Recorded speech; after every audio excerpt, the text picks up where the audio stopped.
ये रैपिडो है, लो price comfortable.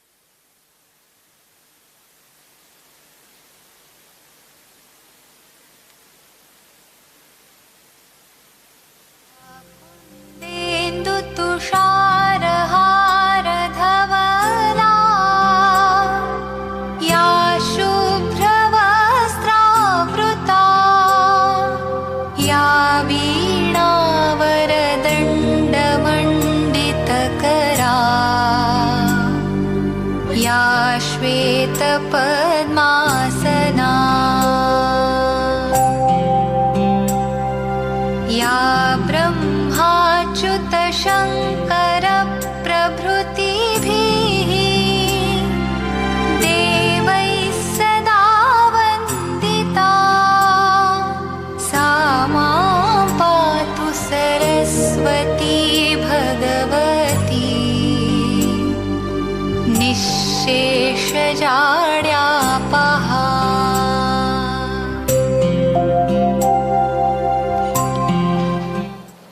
Thank you so much, all the dignitaries. I would most humbly request our Vice Chancellor, Sir, to felicitate our panel, today's panel, Mr. Manish Rastogi, with shawl and memento.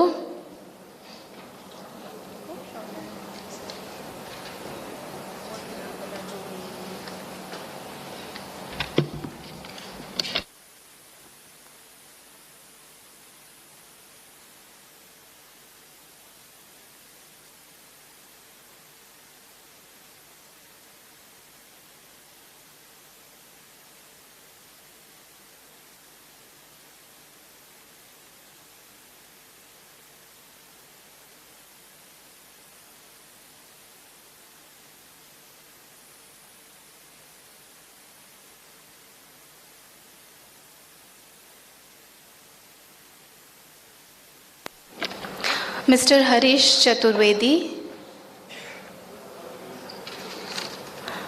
Mr. Devang Pandya,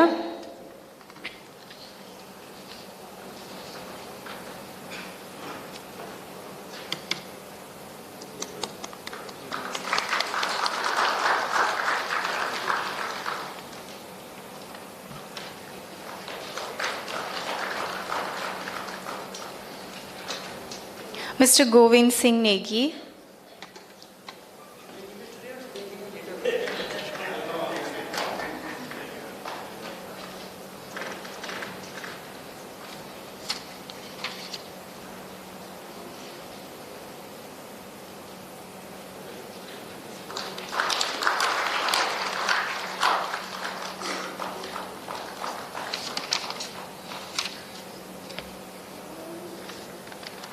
Thank you so much, sir.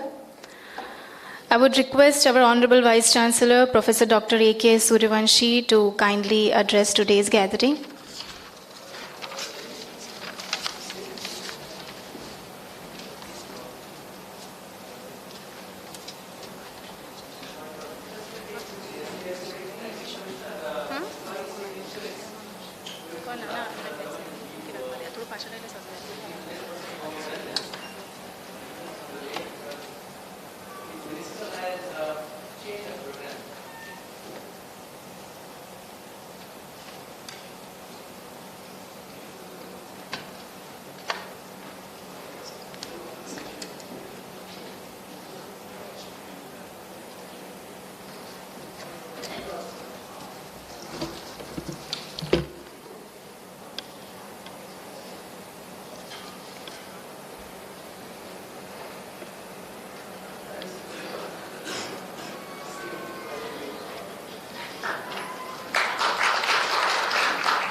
I request Vice Chancellor, Sir, to felicitate Mr. Harish Chaturvedi with shawl and memento.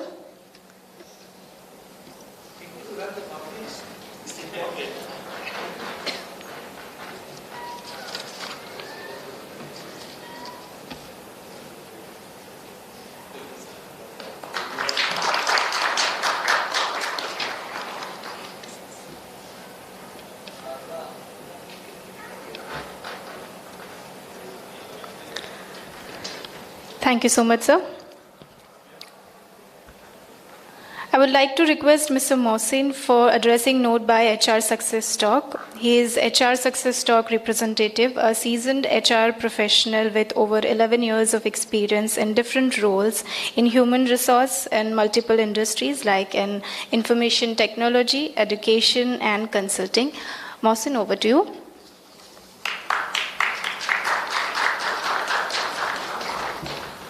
Hi, good morning, everyone. Thanks, Kanchal. Can I have the...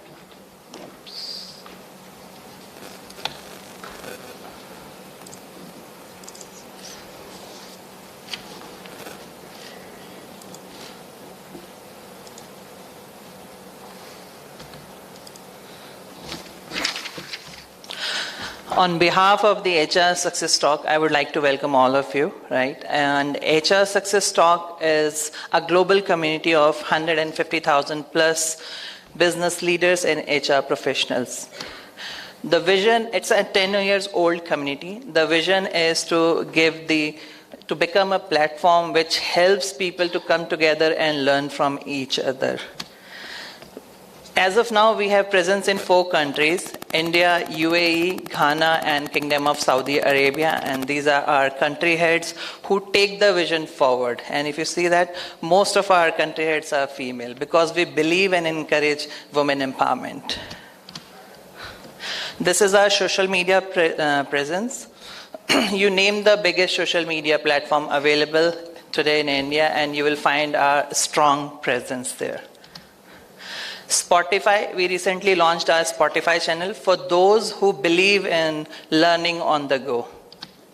This is our learning ecosystem. This is how we engage our people. This is how we want people to come and learn from each other.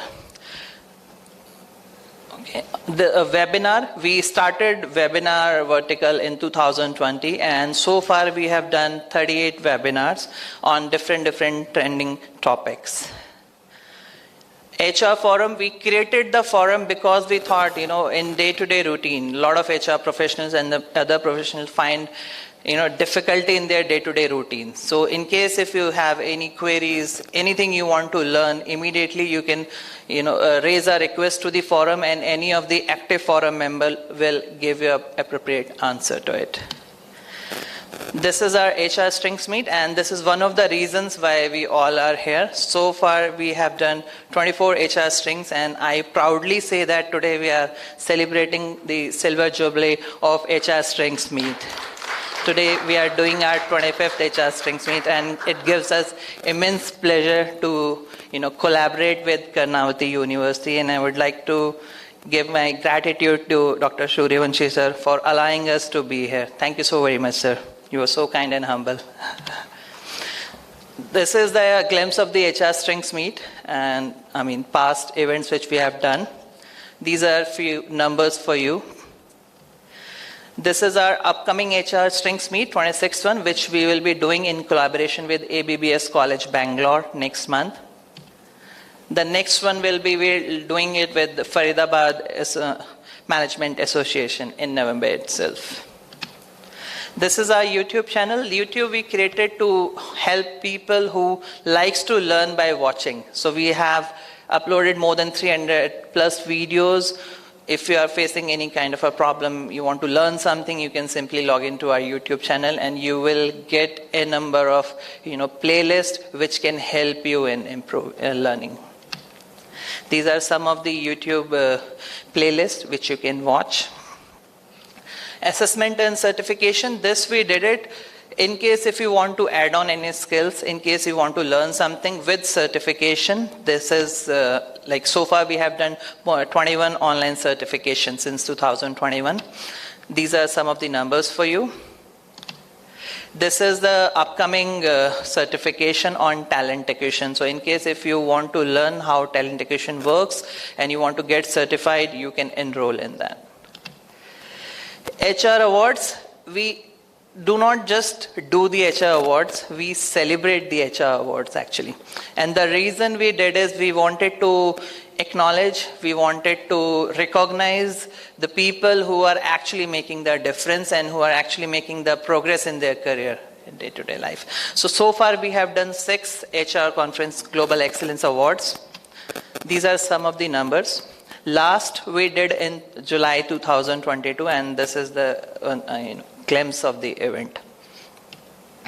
This is our media coverage for the Global Excellence Award. Blogs and websites, if you are a blogger and you likes to write, if you have your original content, you can share with our team, and our team will review that and we will publish it globally. Your blog gets global recognition. Edge Talk series, we recently started it, and so far we have done 15 Edge Talk series. The reason is we invite the esteemed panel members. We have a live chat with them, and we try and find out the solutions which they are doing in their current organization to solve any big issues. Then this is our Elite Club. Elite Club is a group of CHROs, CEOs, CXOs who come together, who discuss biggest problems, and then we release the white paper as well, which helps other community and other organizations, by using their articles and using the white papers. These are some of the glimpses of our previous elite meetings. This is we did last month only in collaboration with Matyaj. College collaboration is another initiative which HR Success Talk took in this year only, April 2022. The reason is we didn't want to stick with the working professionals. We wanted to reach out to college. We wanted to reach out to students to give them opportunity, and we are trying to make them more employable. Opportunities, there are n number of opportunities are already available in the market. It is more like we are working with students to make them more employable, so that once they go out of the college, they are more matured, they knows how to act. Before they get into the corporate world, they get actually a taste of the corporate, how corporates works. Meet our founder, Mr. Govind Singh Negi. He is one of the panel member as well today. These are some of our advisors. To run a global community like HR Success Talk, you need people who support you, who assist you, who guides you in day-to-day routine. Without their support, we could not have reached what we have reached today. This is our team. All of them are volunteers. They are working professionals. They are volunteers also. And again, if you see, 64% of our volunteers are women. This is our structure. Although we are a community, but still we work and act like a proper organization. If you're part of the HR Success Talk, you will find yourself in one of these sections here. Now, as I told you, it's a global community, and community is running by the volunteers. Without volunteers, it is very difficult to run such big community. Volunteers are playing very important role, and to become a volunteer, all we need is someone who is committed and someone who is willing to invest time and willing to learn. In case if you wish to become a volunteer, you can reach out to us on our social media platforms, and our team will connect with you and they will guide you based on your interest. You can become part of the HR Success Talk. On that note, I end it here, and if you have any questions, any queries regarding HR Success Talk community, you want to become a member, you want to become Elite Club member, you want to become a volunteer, please feel free to reach out to us on our social media platforms, or I'm available here for the whole day. We can connect also. Thank you so very much, everyone, for your time. Thanks a lot.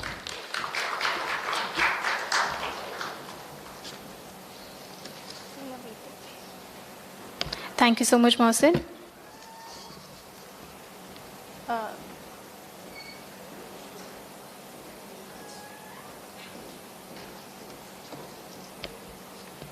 I would request Vice Chancellor Sir, Professor Dr. A.K.S. Suryavanshi, to kindly address the gathering.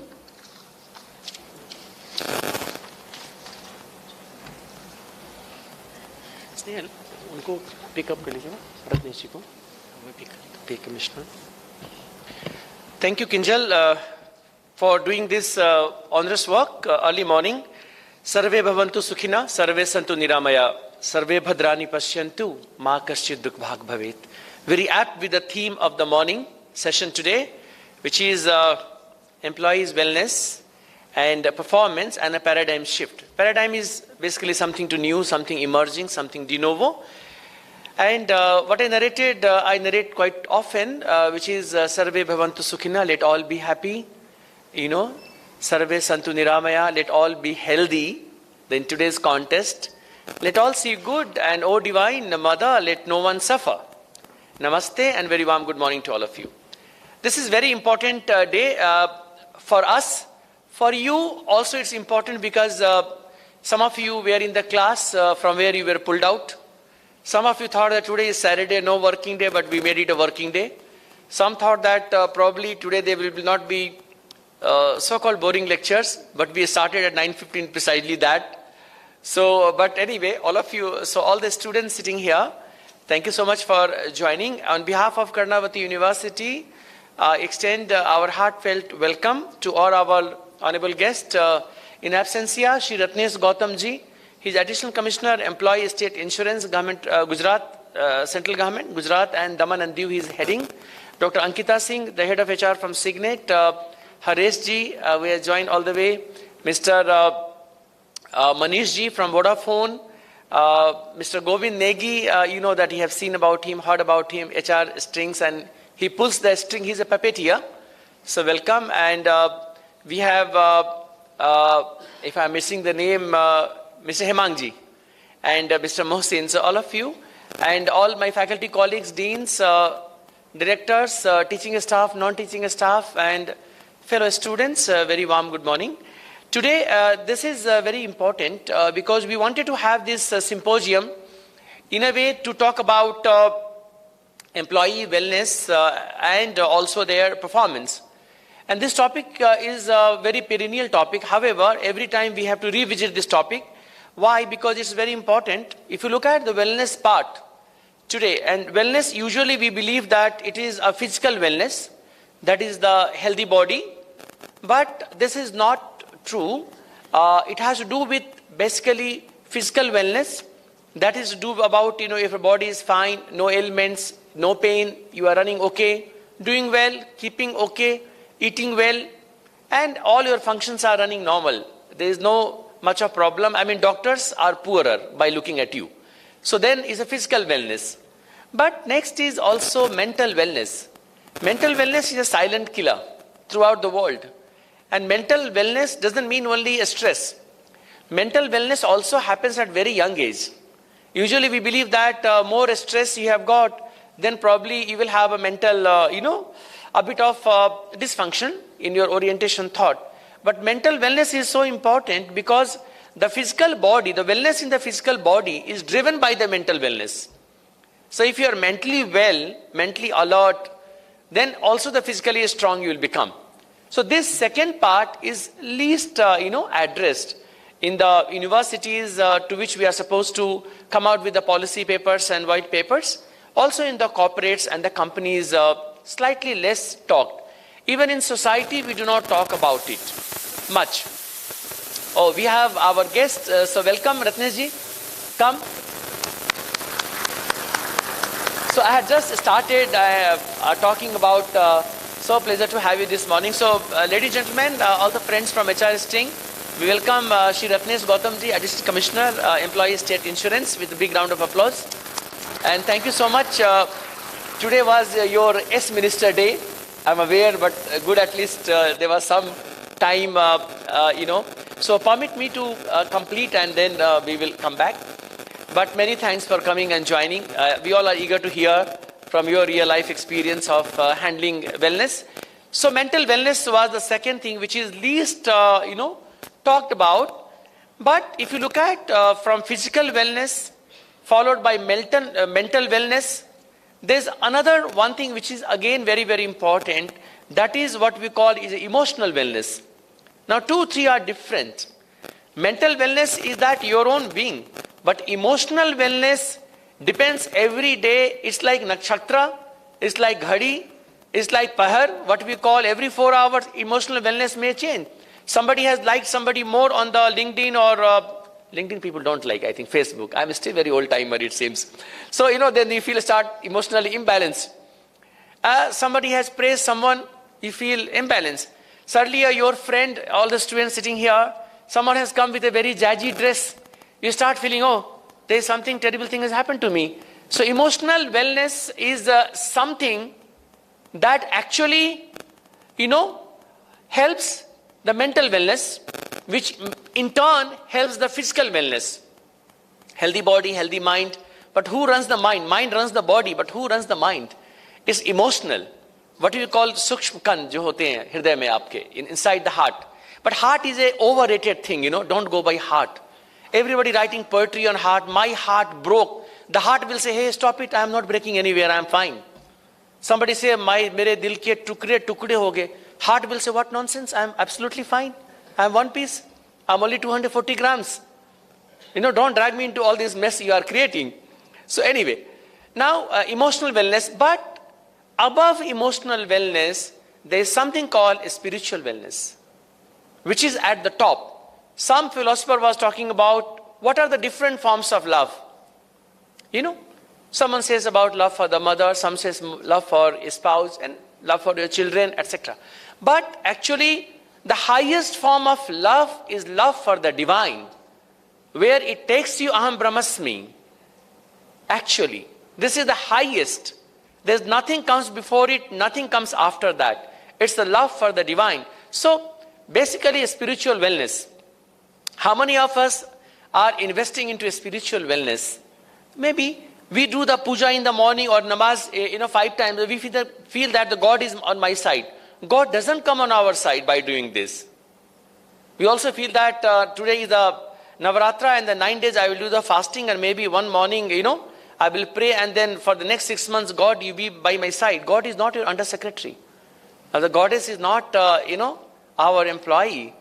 It doesn't happen that way. So, it happens by what we call paradigm. So, spiritual wellness, I was talking about. So, there are 4 different elements of wellness, which is very, very important. And all are interconnected. Because if all, I was looking at HR string, the press coverage. Did you read in Hindi? Shadi ke chakkar mein atmahatya kiya. Why anybody will die to get married? I don't understand this. While marriage itself is, need not say anything. You understand, right? Because you ask any married fellow, he will say, oh, no, this is an overrated word. It's slightly like heaven is an overrated word. They believe. Anyway, jokes apart. So, but today, I must thank it's very informal forum of HR Success, HR Strings, community of HR leaders, business leaders, primarily HR leaders. Some of them are here present. Someone is connecting India, Vodafone, Signet, Hareshji, everybody. Mr. Mohsin runs, Mr. Govind himself is a traveler and does a lot of terrific work. Hemangji, who will be a moderator today, we have given him the toughest task to moderate the HR leaders because HR moderates everybody. Isn't it? In all organizations, moderates joining, onboarding, appraisal, performance, so many other works, isn't it? So, this is very, very important about the wellness part, and our association, we are grateful to HR Success for associating with Karnavati University. Of course, I'll be also going a bit more days to meet some of our HR leaders in Delhi, Bangalore and elsewhere. And I have also requested my HR team to be here. CRC is, Deepal is here? All are here, yes. So welcome.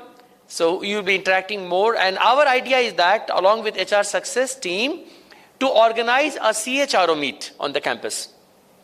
At the university, we are slightly, at the Karnavati University, it is designed only for 5,650 students precisely. It's a very, many people call it a resort university. Some of you have seen it. And out of 5,600, we have around 5,180 students because some dropout will take place. But we are very proud that we have around 76 point some percentage which are the lady students. So this is our daughter's university. Daughter's university. And those who are sons here, pray that maybe next birth you are getting born as a daughter. That will be lovely. This is something which is there. And the wellness It also comes like, beauty lies in the beholder's eyes. Some people can say that, okay, this is wrong. I say, no, nothing is wrong. It's wrong in our perception. It's wrong the way we look at it. The way we, see that. Day of yesterday, I had an early morning flight from Bombay to here. And because if I don't come on time, my registrar gets worried. Tariq ji is sitting here. So you're not reaching here, there's a lot of work. So, and there was a lady, a mother, and she has around 13-year-old toddler, son. And he was arguing with her like anything. This is real. And I was just walking behind her on the escalator. I'm hearing the conversation. And she was trying to say that, no, you are wrong, you should not argue. And then I went there, and then and the child ran away, and just before the security check-in gates. So I just said, Namaste madam, good morning. Would you mind if I talk to you for 30 seconds? So she says, boliye, I don't know. I say, I'm a professor. And then she stopped. Because everybody listens the moment you say professor. Because if you don't listen, he will tell you more. So they say, okay, jaldi, 30 seconds mein khatam karo. Because they all remember teachers. So I said, ma'am, your child is very young, very energetic. Just bear with him for 6-7 years. Let him live his teenage. Just let him be what he is. Be around him. This is his age. And is all around the ecosystem. It's not his fault. He's not arguing. The entire ecosystem is arguing. He said, but professor, I am right. I said, I heard you. You are definitely right as a mom. But have patience for 6-7 years. If you do not have patience for 6-7 years, you will lose him. And she was jabbed. Anyway, we exchanged pleasantry. I wished her good luck as a caring mom, and then I moved on.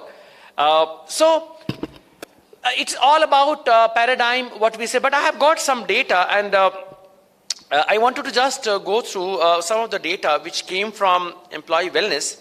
Bob Chapman, he's a CEO of a global engineering company called Barry Wemila from USA. And he did some of the work, and his quote, the person you report to work can be more important to your health than your family doctor. So, luckily in this room, I have only one direct reportee, Tariq ji, our registrar. But look at him, how happy he is. Right? So, he's right. The person whom we report is the most important. And he also talks about, we would like to send the people home very safe, very happy, fulfilled, and all 3 dimensions should be achieved. So, employers are in a unique position to be a good influence. This is about Bob Chapman. Second, I wanted to just, there's Advanced Adult Learning CALD, they call it, it's a consortium out of California. Now, they say that basically their research suggested that the wellness and the work remain uneasy bedfellows. Wellness and the work. But for our understanding, what it takes to make progress has grown, and so should the willingness of leaders to invest in their people at a time when the emerging workplace is confronting them with stress-inducing changes. Is another aspect. They are all business leaders. I'm just, So, there's a David Rock, director of Neuro Leadership Institute out of Europe. And they say there's not a lot of good, independent, validated research on this topic of employees' wellness and their performance. But it is very important that you have to motivate very individually, at the individual level, so that they, instead of becoming an outlier or outperformer in both ways, positive and negative, they become autonomous performer. So this is about them. Then Professor Scott Taylor, she is a professor at F.W. Collins School of Business. She talked about some organizations are offering up portfolios of things, for example, cookies, etc., to their employees. But they believe that investing in them like this, it will solve the problem, which will not. 75% of people say that the most stressful part of their job is their immediate supervisor. Ask Tariq. He will say, no, this is wrong. So, so in this case, and Ratnesh ji, I will not ask about your minister, because I know that you report to them directly, and so it is. So basically, and the biggest cause of chronic illness, this is a medical research, John Hopkins, is stress, and the biggest cause of stress is work. Now what to do? If you do not work, then also there is a problem. You have to work. So how do you find a balance? That is a paradigm shift. So we have to find our own mozo or our own solutions. All the students sitting there, you all are very, very young.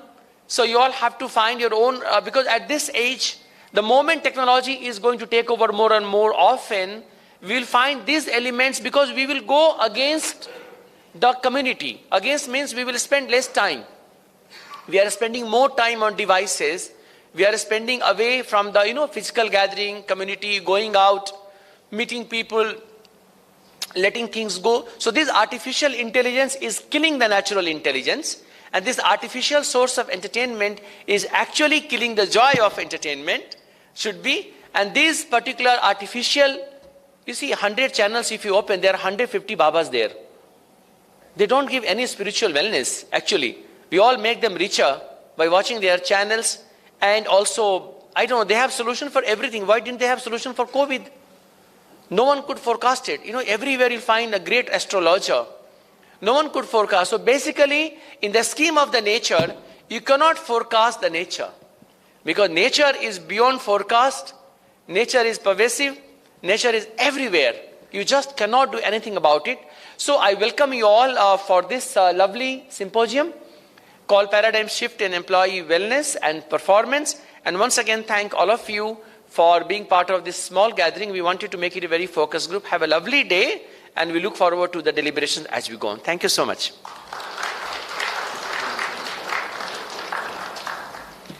Thank you so much, Vice Chancellor, sir.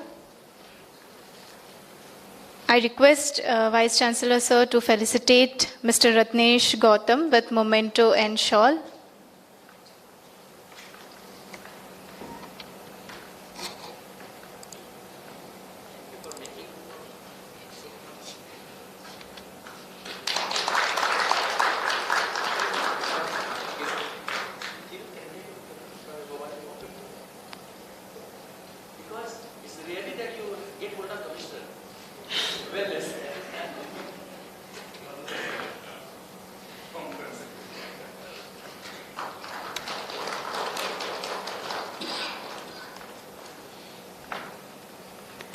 Thank you so very much, sir. I most humbly request Mr. Ratnesh Gautam, Additional Commissioner, Employee State Insurance and Corporation, Gujarat, to deliver keynote address.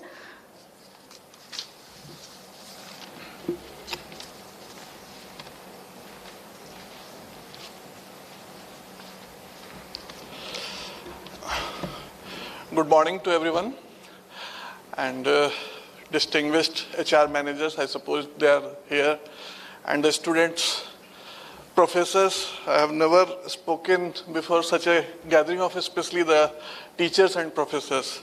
Generally, we keep on interacting with the HR managers as a part of our duty. I come from a social security organization that is called Employees State Insurance Corporation, and we are working for the health and other benefits. There are certain other benefits. I will talk about them also. What we are doing exactly. First, I would like to see this topic that has been given and that has been, this is being discussed in this August gathering. I was not that prepared, but I want to pose questions before each other, before us, before me also, before you also. What any employer would like to have?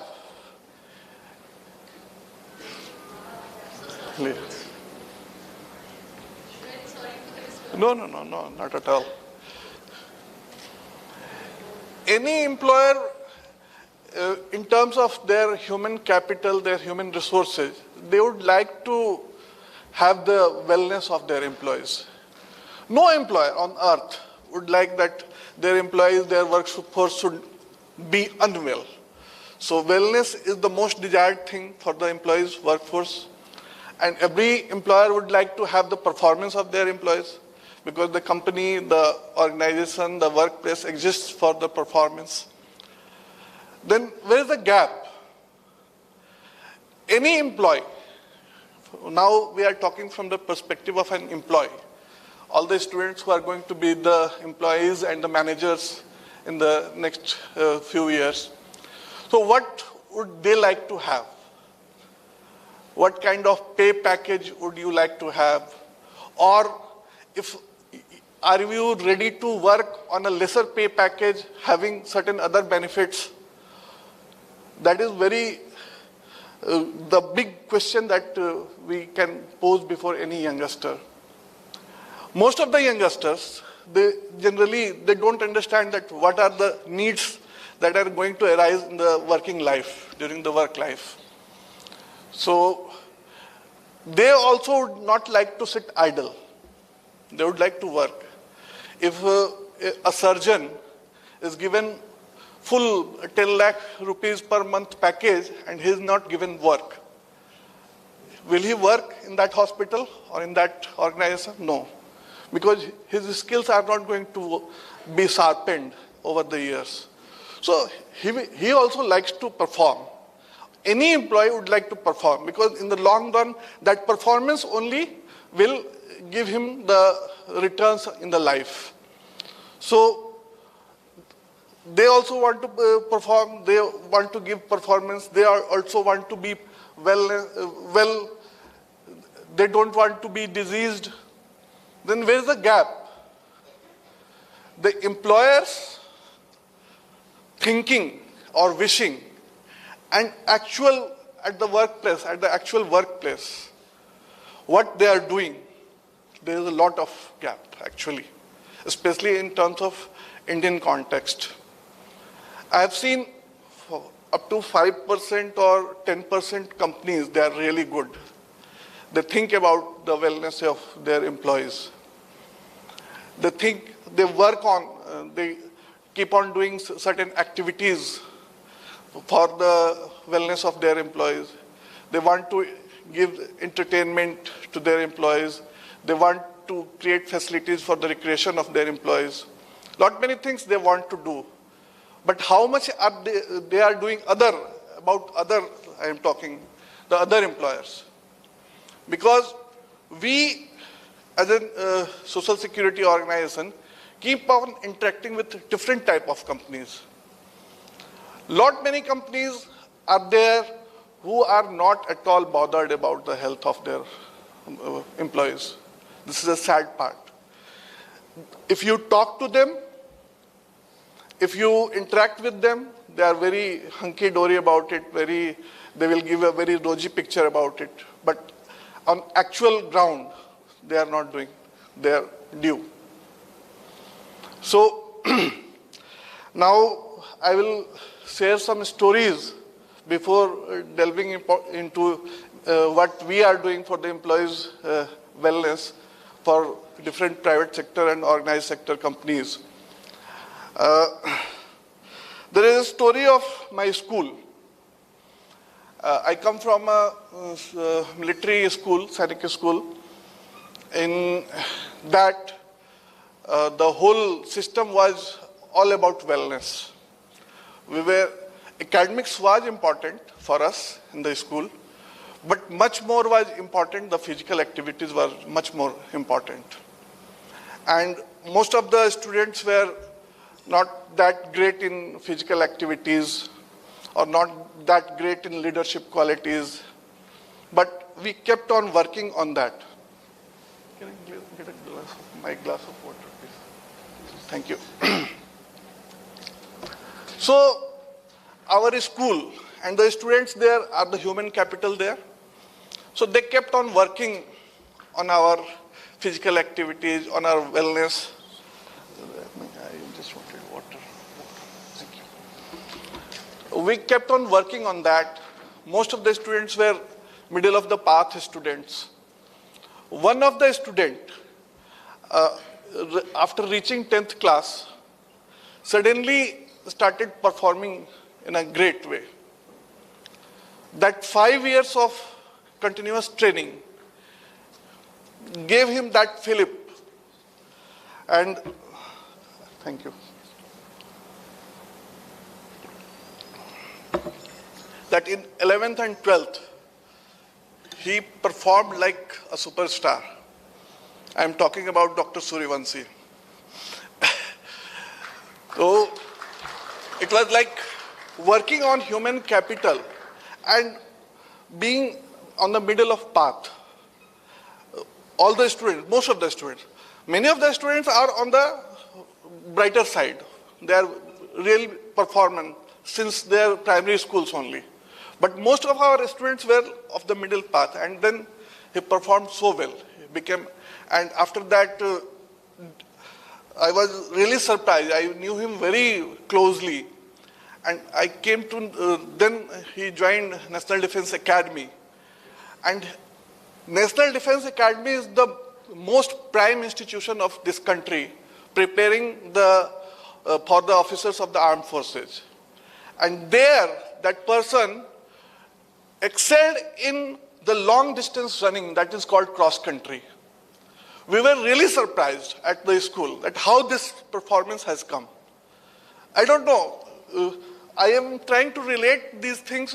Why? Because what we are working continuously on wellness, and then how the performance sometimes happens in one certain person or certain human capital that I'm trying to talk. This is one story of my life. Second story, during the COVID-19 period, ESIC runs around 150 medical institutions. We have largest medical infrastructure under one umbrella in the country. Very less number of people know about it. That we are the largest this medical service providers under one umbrella, and which is working under the Labor Ministry, not under the Health Ministry. So during COVID-19, we didn't get even a one-day break. Everybody was closed down, the whole industry, everything got closed down. But we were working continuously because we were declared, our hospitals were declared COVID-19 specific hospitals that were providing the healthcare at that time.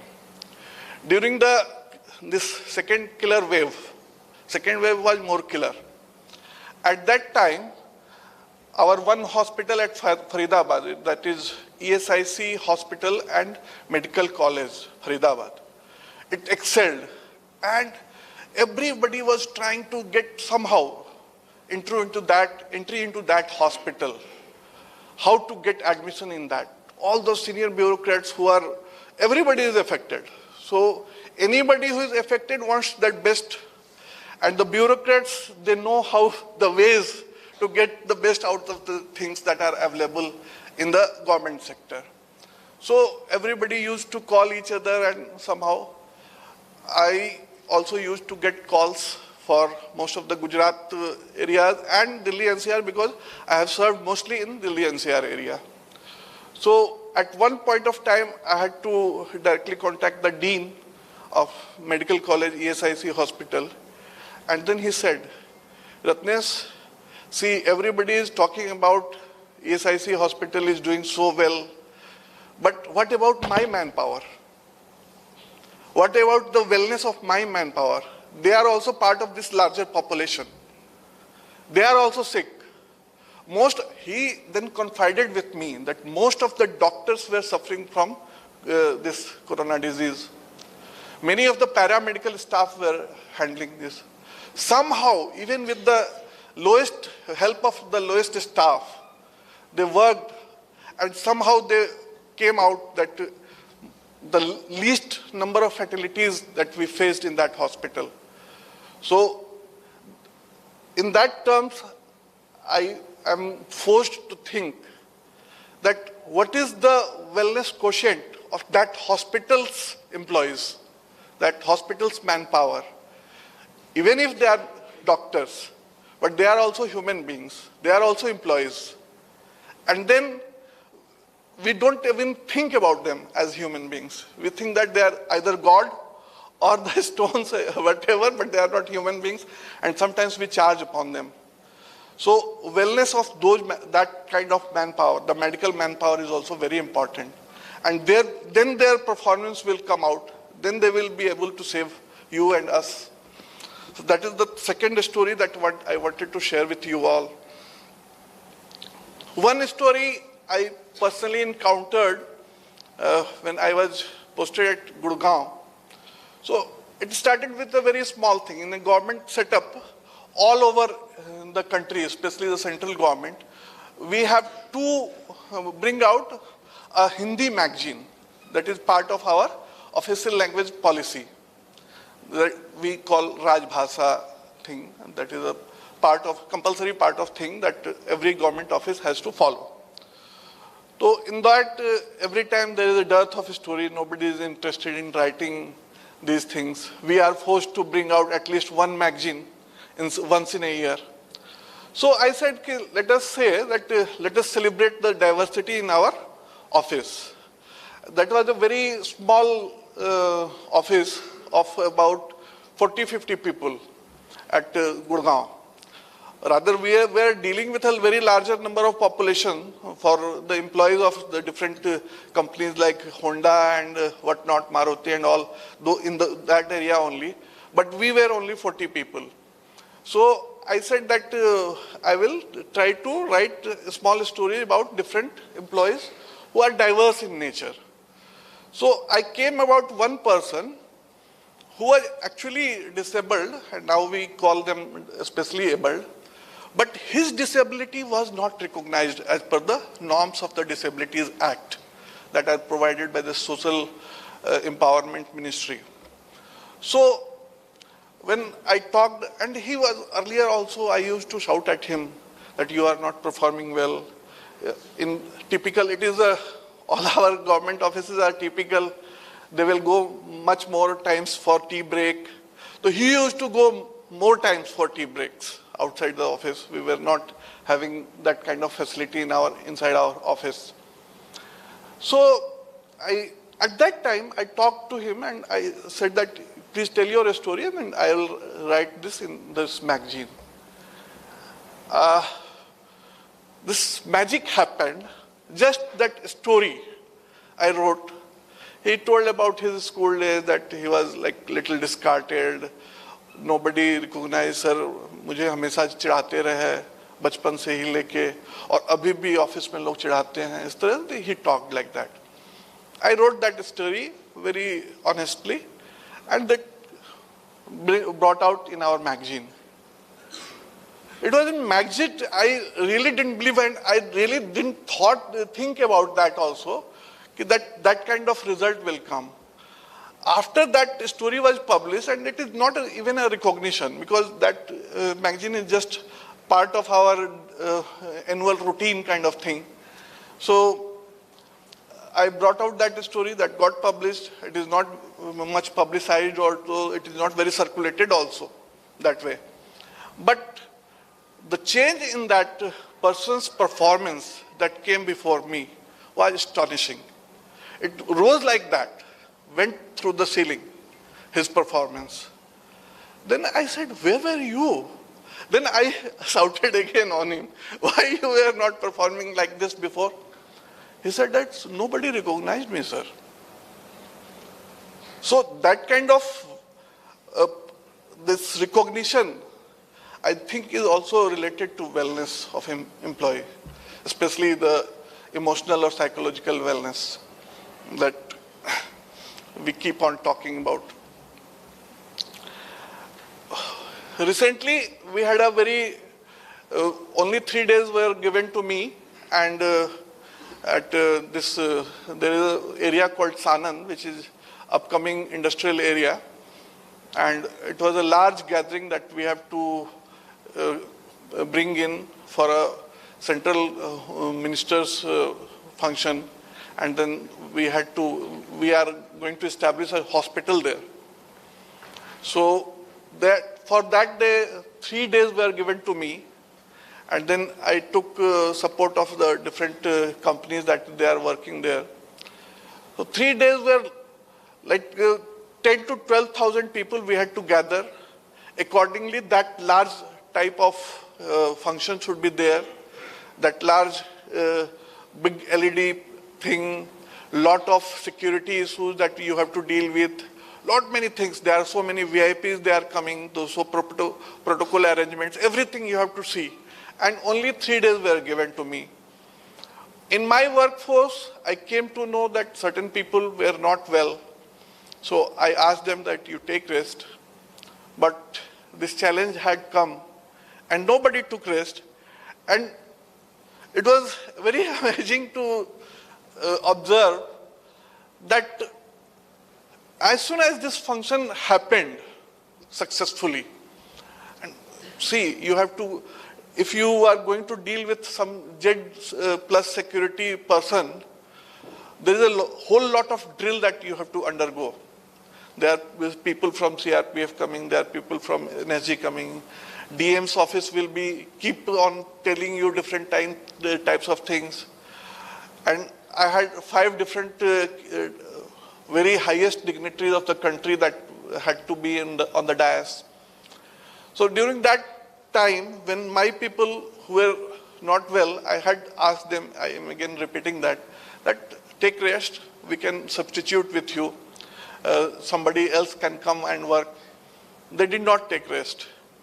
And as soon as this function happened, the objective was completed.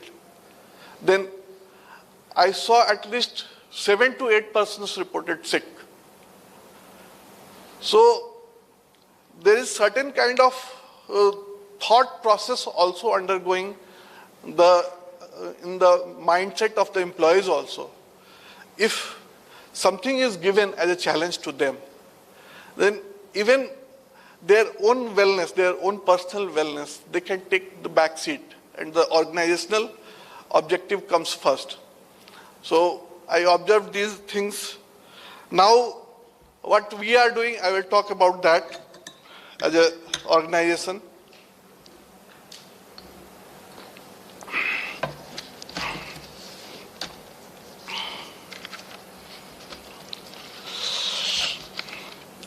Let's go back to Bhagwan Buddha.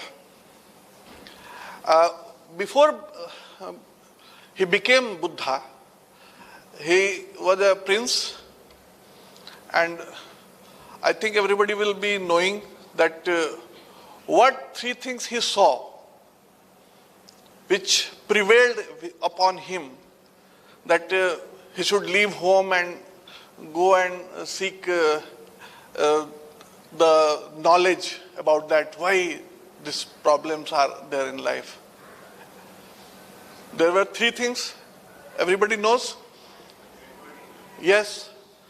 Death. Oh, yes. That we call, yes, excellent, thank you.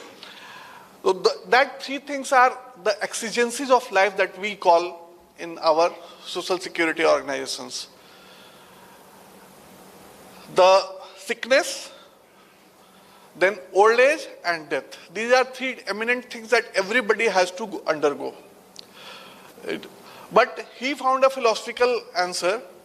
We, the social security managers, find a materialistic answer to that 3 questions, and much more than that. I just want to keep it flagged into your mind, and I will talk it about later. The basics of an employer side, if you are running a company, the HR managers here will relate it with me more, that we have to take care of the health and other aspects like provident fund. See, if you somebody gets employment injury, then you have to take care about them. All these things, I'm sure that everybody will be knowing, but still I want to stress upon that most of the things are compulsory in nature in India. Like my ESI Act, the Employees State Insurance Act, is compulsory. The Employees Provident Fund Act, it is compulsory for the employers to follow. But my scheme, the ESI scheme, is for basically the lower employees. It is for the employees, those who are earning 21,000 rupees or less. Okay. But what we are doing, these are very basic things. Wellness is a big term. And if you connect with psychological wellness, emotional wellness, then it becomes even larger. But are our employers, are our entrepreneurs, are our industrialists even doing the basic things? Everybody will be thinking, no, everything is very hunky and dory. But we as a social security managers know that how many people are not complying with these enactments. These are very socially oriented enactments. We should not, actually they are called labor laws, but in my view it should not be called labor laws, because they think that it shows a draconian kind of thought brings in mind. It is enforceable, it is very important, something will happen to the employer, some punishment will be given. But think about the employees for which these enactments are done. And these are not very new things. There is no paradigm shift. These are there since our independence. This organization, ESIC, the related act was the first act passed by our parliament. Actually, parliament was not even there. It was called Central Legislature in 1948 that was passed. And till today, most of the employers, they try to evade. If they have to comply for, say, 100 people, they will comply only for 10 to 20 people. So whenever you are not complying for other 80 people, you are actually taking that cover, that safety cover over that employees and that employees' families' security net you are taking back. You are not an honest person there. In such symposiums, you will go and say very good things that we are taking care, we are having a good gym over there, we are having an entertainment zone for our employees and managers. But the basic things that are required to be done, they are not being done. I am not saying all the companies. The upper crust of the companies, they are doing well because they have their reputation, they have their name, they have their brand at stake. If an ESI person makes a comment about that company, that gives a bad publicity, or a PF person says this company is not complying, that gives a bad name to that company. So that bigger companies, they are complying well. But what about other companies? So I will start with this wellness. Against wellness, what is the opposite of wellness is, I think, sickness.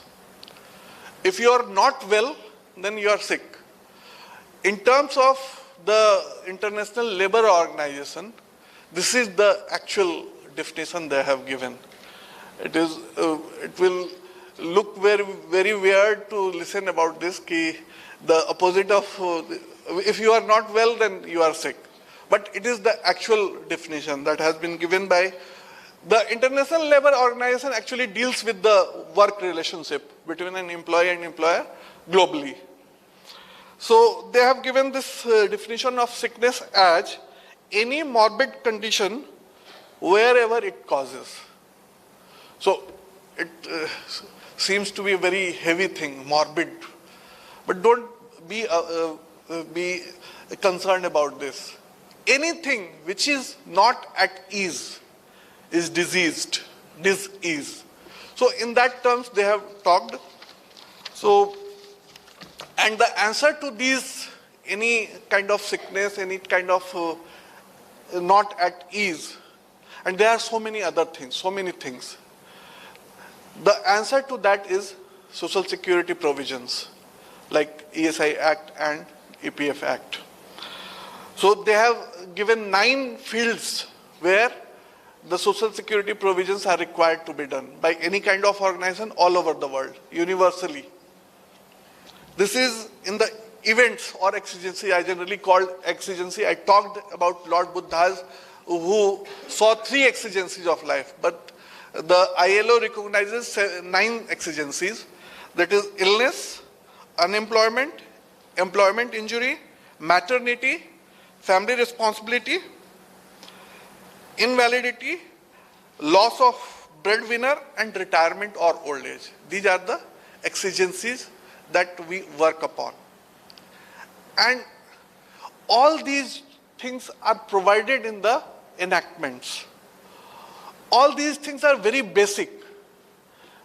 So just for one example, if a 23 or 24-year young worker in your company, he is working for even a 1 day or 2 days, and God forbid, he meets with an employment injury and then he dies. What happens to the family of that worker if he is married, he is having a small kid of 1 or 2 months? What happens to them? The ESI Act, the EPF Act provides very large benefits for them. Like ESI Act provides, my organization provides whole life pension for that young lady who he has left, this young worker has left. So all these things, medical, in terms of medical care that we provide unlimited medical care. It is not like a medical insurance. Most of the persons who know about ESI scheme properly, then they will say that even the managers want to get covered in this. But unfortunately, this is not for the managers, it is for the lower employees who are earning less than 21,000 rupees. So all these provisions are there in case of death, in case of disability, whole life. Even if one thumb is cut, whole life pension for this disability is given by ESI scheme. Just like that, the Provident Fund Act is there. There also provision of pension is there. So all these things are related to the wellness of the employees. And then I will conclude basically with the situation of social security and performance, how these are related. Just one simple example. When the world was undergoing during the 1930s under the Great Economic Depression, the whole world was economically going down. Then the first legislation was brought by the American president in 1935, and that was called Social Security Act. And that actually contributed. Most of the employers will think that it is extra money that they are paying out, and this may go against their whole balance book that they are doing. But actually, these contribute to the performance of the employees and then finally to the company. Lastly, I will just share one bus driver's example that in any European country, a bus driver, I had gone for a vacation there. For 15 days, that bus driver was with us. After every 2 hours of drive, he had to take a compulsory 20 minutes break. So we said, why? You can take little more and drive, and then he said, no. This bus technology is also blended with our labor laws. So after 2 hours of driving, he has to take a compulsory 20-minute break. And after this if you add up, and then it is 8 hours, then he has to take a compulsory 8 hours break. Otherwise, the bus itself will not run. So technology is also blended with the wellness of that employee. And if that kind of scenario is brought into our Indian system, Indian context, then I will think that there is a paradigm shift in this thing. With this, I close my note. Thank you so much.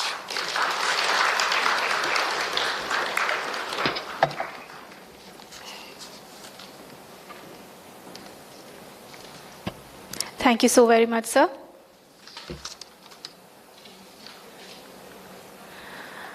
I request our Honorable Vice Chancellor to felicitate our panelist, Dr. Ankita Singh, with shawl and memento.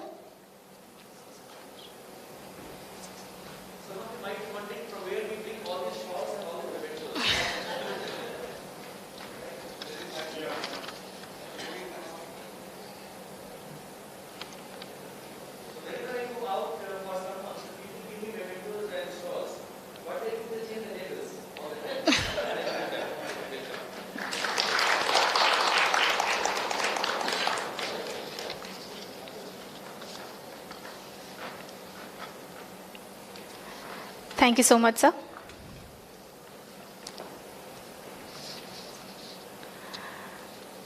We have a wonderful panel for discussion. Let me introduce all. Dr. Ankita Singh, she is Senior Vice President and Global Head HR, Admin, IT, Travel Signex Datamatics, founder of HR Association of India.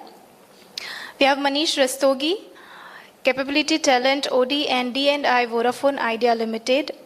Manish Rastogi is a seasoned HR professional with around 19 years of rich experience in sales and human resource academically. Mr. Haresh Chaturvedi, Chief Transformation Officer, GSP Corporation Science Private Limited. We have Mr. Govind Singh Negi, Head of Talent Europe and Asia for a global IT company called 3 Pillar Global, having a global presence in 8 countries. And the moderator, Mr. Devang Pandya, he is Manager Human Resource Pacific Group of Companies. Devang Pandya is presently working as HR Manager, leading 3 verticals: talent acquisitions, employee relations, and payroll with Pacific Group of Companies. Over to you, Devang. I request Vice Chancellor, sir, to join the panel, please, sir, please.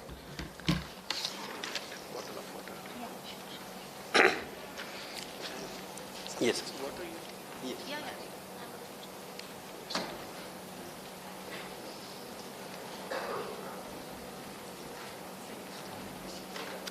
We'll wait for Manish to join and then we'll start. Yes.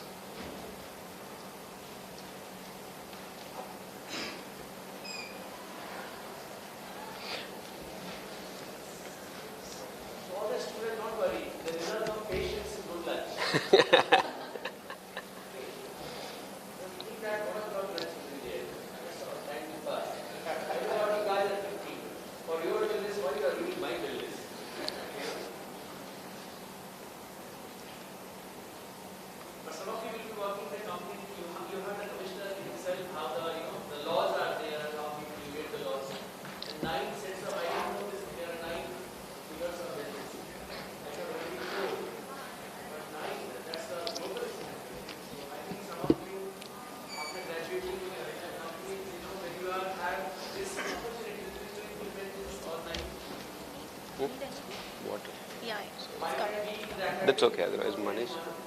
Once Manish is in.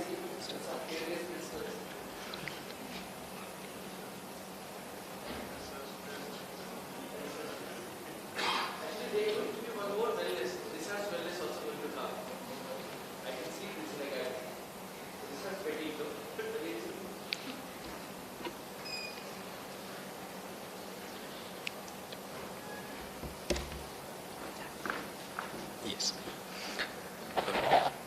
Good morning, all. Yes. So I welcome our esteemed panel speaker, delegates from KU, delegates from HRST, industry professionals, and all the energetic students. The theme, paradigm shift in employee wellness and performance. We already have heard Ratnesh sir, and I'll pick it from that. But before that, we would like to hear it from our panel speakers. We will have introductory remarks from our panel speakers. They have time for 2 minutes, and they can have this introductory remarks on the topic, and then we'll move ahead with our panel discussion. So I'll request Dr. Ankita to start with on her introductory remarks on the topic. Over to you, ma'am.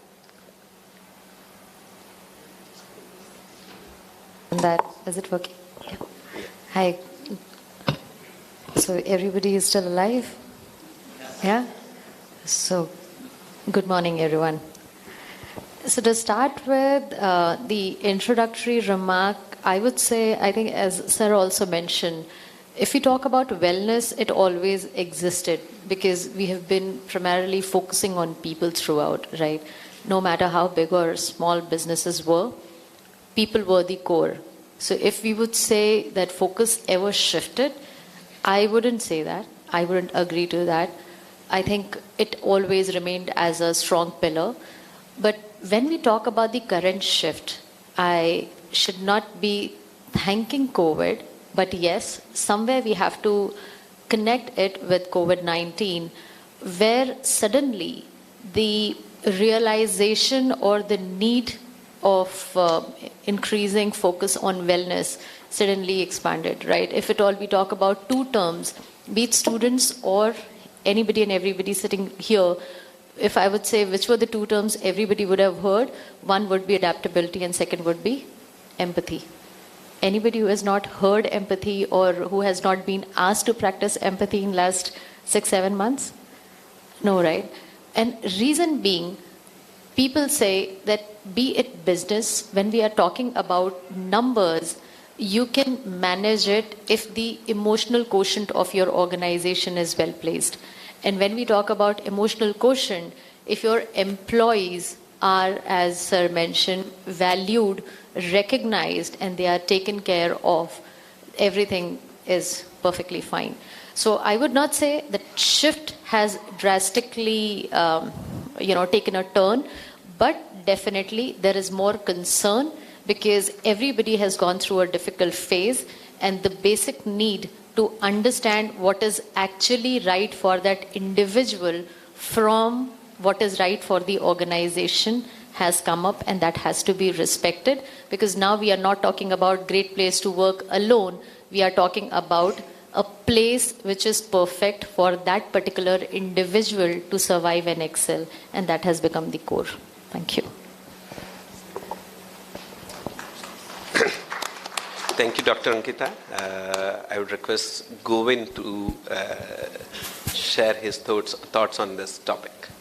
Yeah, I might say something which is not a common thing which you hear from maybe this panel and somewhere else.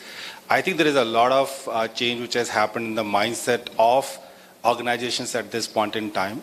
To give you a context, I come from a company which is in IT, and mostly IT companies are known for their best practices in talent, at least. So you hear all those news that all the hype of various things, initiatives being taken, mostly comes from IT company, because of the reason that there are young crowd, there are talented people, and we have to always think creatively or do our research to come up with things which can make them engage and stay with the organization.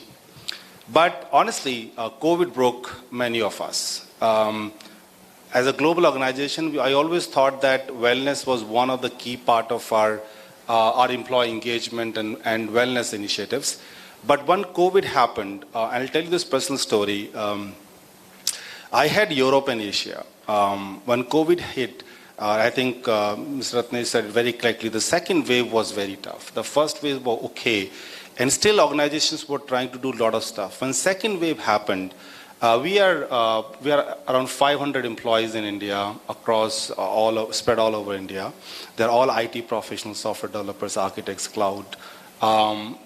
We lost 3 of our team members. I always get emotional when I talk about it. And you know what? They were very young. One lady left a kid and husband. And one of them, it's very hard to describe that one day we heard that we lost our team member. The other day we heard that we lost his father. Then the third day we heard that we lost his mother. And the only person the family left was his sister. That shook us very, very deeply. And from there, we made a point that our employee health and wellness has to go to a next level. And that's where the drastic change comes, at least in our organization, that we have to make sure that the budget which we keep for various things in our human resources, a major portion of that has to go to employee health and wellness. Because that is what I think will make our organization and its team member engaged and productive. But there is a human side of that as well. Thank you. Thank you, Govind. I'll request Manish to share his thoughts on the topic. Yeah, morning, everyone. So, when I learnt about the topic, I wondered for a long time.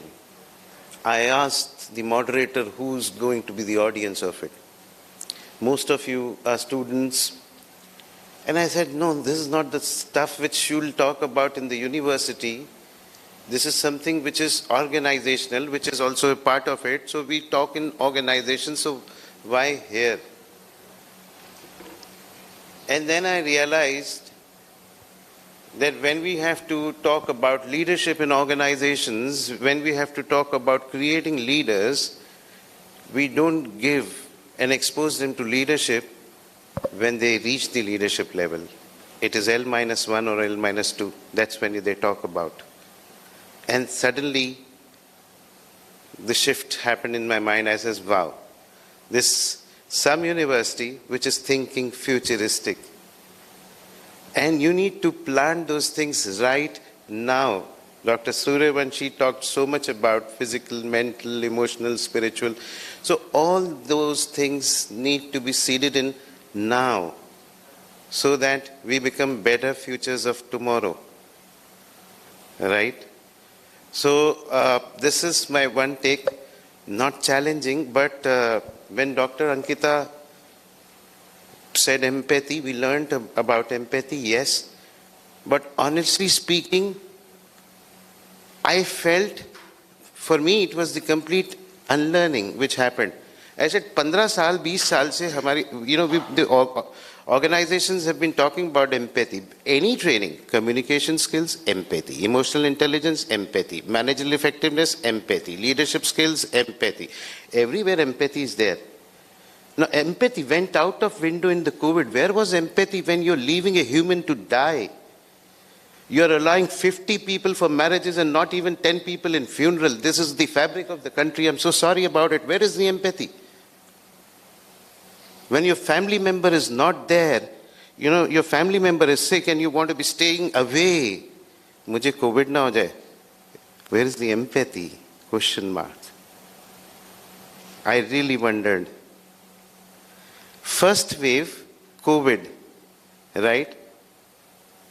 If you recall those zones, restricted zones, did we even talk about how the person survived? We treated him as a social outcast. COVID hai, us ghar mein mat jana. Wo poster laga denge. Dr. Ratnesh talked about doctors. Who thought about doctors? Wo bhi nahi aate fir. Tab empathy kahan thi? We allowed the society to die, and we're talking about and harping about this buzzword called empathy. So it really made me wonder, right? So having said that, but coming back, I think it's been brilliant and compliments to you all for choosing this topic. As I said, we need to be talking about it now, right? Thank you so very much. Thank you, Manish. And yes, over to you, sir. So, morning everyone. I had prepared for 4 Ved, as my name is Chaturvedi. I prepared for 4 Ved, but as Gujarat is experiencing now, paper बहुत फूट रहे हैं. तो सूर्यवंशी साहब ने मेरा paper फोड़ दिया. जो मुझे बोलना था, वो उन्होंने बोल दिया. So now I was wondering, sitting there, what to speak now. So I just found out that the 5th wellness area is social wellness area. Post-COVID, if you see, we are isolated. We are alone. Otherwise also, without COVID also, in a nuclear family, we are alone. We are broken up. थोड़ा सा भी कुछ होता है तो suicide करने की इच्छा हो जाती है लोगों में. So the social wellness is the key now we have to start with. You look at the person joins the company. I am from HR, so I will talk about HR. और HR का मैंने देखा है पहले, आज और future. There are only 4 roles: welcome, welfare, warfare and farewell. उसके अलावा कुछ नहीं है. These are the 4 words for HR, and I take welfare from there. So wellness is talked as a welfare. Wellness is talked as engagement. Now we have got Vice President Wellness. Sorry. What we are going to talk about? Society में आप देखिए एक आदमी को वो क्या खा रहा है, what time he is having. एक बेंगलोर के किसी एम्प्लॉय से बात कर लीजिए. You are from the IT. You talk to a person from Bangalore. How much time he invests on travel? उसके पास एक्सरसाइज करने का टाइम कहाँ है? He doesn't have time to exercise. A person joins a company with all enthusiasm. He starts working, giving outputs. थोड़े दिन के बाद में वो बेचारा परेशान हो जाता है, टूट जाता है, कॉफी पीना चालू करता है, बर्गर खाना चालू कर देता है, right? And he starts burnout. And over a period of time, this burnout loop goes into his natural life. And he becomes a chronic burnout person and ends towards the mental illness. So mental illness, wellness की बात करते हैं. I was just talking to Mr. Ratnesh. I'm having 25 fractures right now. 20 days back, I met with an accident. But because the person moderating has just told me that you have to attend, I'm here. And unfortunately or fortunately, today I don't have my driver also. And third incident, the road is closed. So we have to come through that village road. But I made up my mind, I had to be here. So we have to work on mental wellness. Only thing, unfortunately, we are talking of physical wellness. Gym laga do, right? Offices mein gym laga. I worked with Reliance. Before joining this company, I was with Reliance. What not is available in Reliance? You think and the thing is available there for your exercise. There is a yoga teacher, there is a counselor, there is a hypnotist. Everything is available on the campus, right? फिर भी लोग दुखी हैं. The reason is the social wellness we are not taking care of. So my take on wellness is, instead of talking much about physical, mental, spiritual, 4 Ved के अलावा, we should add 4th, that is social wellness. Thank you. Thank you, Dr. Harish. From the speech of Ratnesh sir, if we talk about the laws which we have prevailing from the decades, rather 60, 70 odd years, we have all the laws available, and it talks about the mental and physical wellness. If you talk about the 6 days week, 48 hours of working, 1 week off, all that are mentioned in the laws, right? But still, if you see, after the COVID, we have this burning issue, or rather burning topic, not the issue, wellness, employee wellness. And my question to Dr. Negi related to this only, that what has changed in terms of the focus on the employee wellness in this last few years, rather last 3 years? What are your observations? Yeah, thank you, Devang. So I think I just said in my opening remarks that I believe that there are change. Organizations are becoming more focused on employee wellness. I think Mr. Ratnesh was saying that there are organizations who does paperwork and not necessary work on the ground. But I believe that there are changes happening. And I'm talking about from IT industry perspective, because that's where I come and normally see things happening and the trends which I'm mentioning to you guys. So the one thing which I would like to talk about is the things which we started doing in the organization. Some time back, somebody asked me, while we were working on our budgets, somebody asked me, if you have to invest your budget at one place from a wellness perspective, where will you do that? And after thinking a lot, I said that I would like to spend that budget on our managers. Not necessarily giving facilities to managers, but what I meant by that is that we would like to educate and train our managers on how to take care of your own people. See, we are a work from home permanent organization. What does it mean? It means that we don't call our people to work from office at all. So if my employees are working in Bangalore, they don't have to even come to office, so they have a lot of time to exercise. But at the same time, I believe that it is not organization's responsibility only to make employees well, to look about employees' wellness, correct?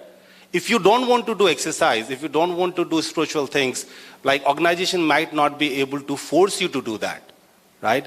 What we can do is to give you facility, resources, opportunities, guidance, so that you go towards that wellness.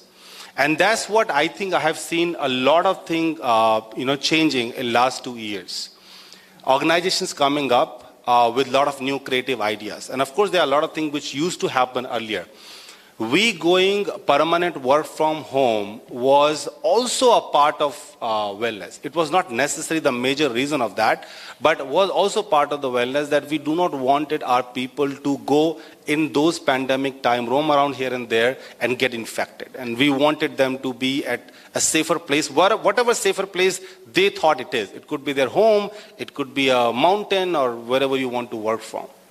And then we came up with a lot of opportunities and ideas or facilities which we can give it to them so that they are able to take best use of it. And that includes many things like, I don't know whether you're aware of that or not. Nowadays, there are online doctor consultant psychologists available. We actually gave licenses to our people that if you cannot go to a particular doctor, here is your app. You just consult any doctor you want to, right? Any big, I'm from Delhi NCR, so let's say Apollo. You just book a meeting and you just have consulting, and the medicine will be a doorstep by itself, right? Other than a lot of general things which were happened during this COVID time. And I'll tell you one interesting thing, which the change of the policy we made. So in labor laws, because everybody has to follow labor laws. So in labor laws, there are, at least in our state, there are 3 kinds of leaves. One is casual leave, sick leave, and privilege leave. Am I correct, sir? Okay. I just want to make sure that I'm, labor law perspective, I'm good. You know what I observed when we do this HR analytics. So I got a report from my team, and it says that many people have taken 1 and 2 days sick leave. And I'm talking about before COVID, not during and after COVID. It's before COVID. And then I realized that I said, why people get sick for 1 day? Like, what is the cause of getting sick for 1 day? Out of curiosity. So it was like, sir, somebody said, okay, I'm sick because I have a cold. Now I'm sure you guys are smiling. Some of you might have done it. No, they are smiling for that. I think they are smiling because it is Navratra, Garba. The next day, people will fall sick. Fall sick, okay. So then because we are also employees, right? So what happens is that our policy says that if you are going for sick leave for 1 and 2 days, you are not supposed to submit any documents for it. If you are going for a particular longer period of time, you are supposed to submit documents. Now I am tired after Navratra. I am tired. I played hell lot of Garba. And then the second day I'm supposed to go to the office and I don't want to go. So I'll just simply say I'm sick. Now nobody can question you that. They will not ask why you are sick for, and etc., or give me a prescription of a doctor. Nobody will ask it because the policy allows you to do so. And I was like, why we need to do this? And I actually consulted a labor consultant, and I said, is it compulsory to take a sick leave only when you are sick? They looked at all the documents and everything. Say that no, there is no clause as such which says that you can't give a sick leave for even if you are not sick. So I said, can we get rid of that, please? Can we allow our people to take sick leave even if they are not sick, whatever reason they want to? I don't want to have the reasons. Because if anyways they are going to make some reasons for it, I don't want that. Because it is against our company's value that, and this policy is actually kind of encourage people to break our values. So in our organization, even if I'm going for a marriage party, I can apply for a sick leave. That's what it is. So there's no restriction. So I think this is the shift which we as HR and business leaders needs to bring, that keeping our employees first. The policies are there to support them, not to restrict them. And you know what? Interestingly, when you allow them and you empower them, you will see that such incidences go down and they're happily applying sick leave. So our counterpart outside India, sometime like they get this, like in the audit, they say, hey, this person said sick leave, but he's saying that he's going to attend a marriage. So their audit comes and say, is it okay? I said, yeah, we made an amendment in our policy that they can do so. So I think these are the things which I see Devang changing, and there are a lot more, but I just want to pick some which will be interesting for this audience here. That's wonderful. I think we are a shade better, I can tell you. Here in this university, we have close to 312 faculty members and around 470 non-teaching staff. Sometimes I get advanced leave.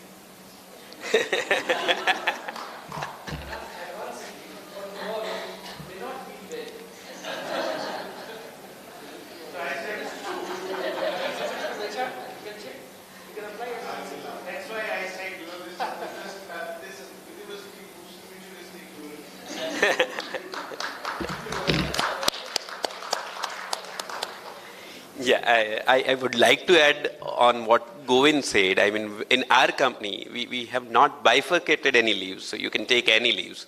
I mean, you don't need to, I mean, many of the companies are following that, I guess.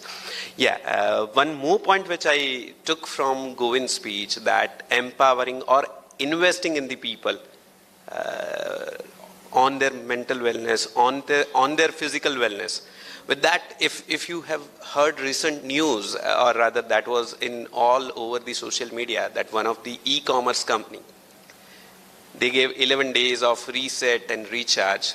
They have announced it, and that will be post Diwali. I mean, they have the speaker season for Diwali, and after Diwali, they have announced 11 days of this reset and recharge leave for their employees. They have already announced it. There are companies who are providing free gym subscription, or rather they are sponsoring gym or yoga classes, right? So my question is for Manish, that is it just related to providing wellness session or yoga classes or meditation classes, gym facilities, in-house gym facility, what Dr. Harish talked about, that Reliance is providing.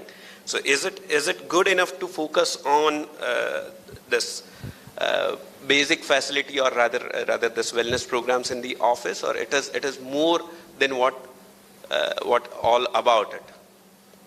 Sure. Thanks. So the question is that one organization started with the policy, sick leave, this reset break, without getting into the details of which organization was that, but it is the same organization which fired 400 people in May 22. True. Think about it. Go to Glassdoor. I hope you know Glassdoor is. So every day, these days we have Glassdoor offices. Everything is put on the internet, so prospective employee sees that what this employee is going to be like. It is not rated so well. It pays well, but it says stretched working hours. Does that answer why they had to? Let's not get psyched by these gimmicks. Those reset break. I mean, think about it. India as a country required an intervention from the government in 2015-16 to make it a 6-day maternity leave. Why the government intervention is required? Don't we know it is so difficult to separate a child and a mother in just 3 months? And then the organization starts giving those kind of stuff, but they also have to survive, so that is fair enough. But think about it. To quote you more data, India is the most depressed country in the world. Very sad. Is it so? It is. India today, 2019 study says, pre-COVID. After COVID, you think it has gone better? This is BC. That is कुछ दिन तो गुजारी है गुजरात में. Absolutely. Right? ESOCAM survey says 41% private organizational employees are suffering from either anxiety or depression. Sad figures. And then what is talked about, shuru mein wo welcome, and then thereafter all that farewell. Right? So, where are we? What we are supposed to be doing?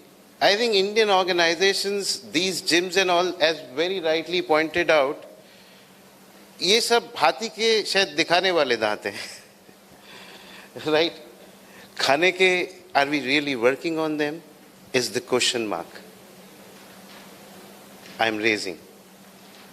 Some organizations, yes. As we talk about, as we are learning, so private sector is learning. I mean, nobody wants an employee. You don't hire an employee so that he leaves you into a couple of years, right? And when we lose talent, you feel pained.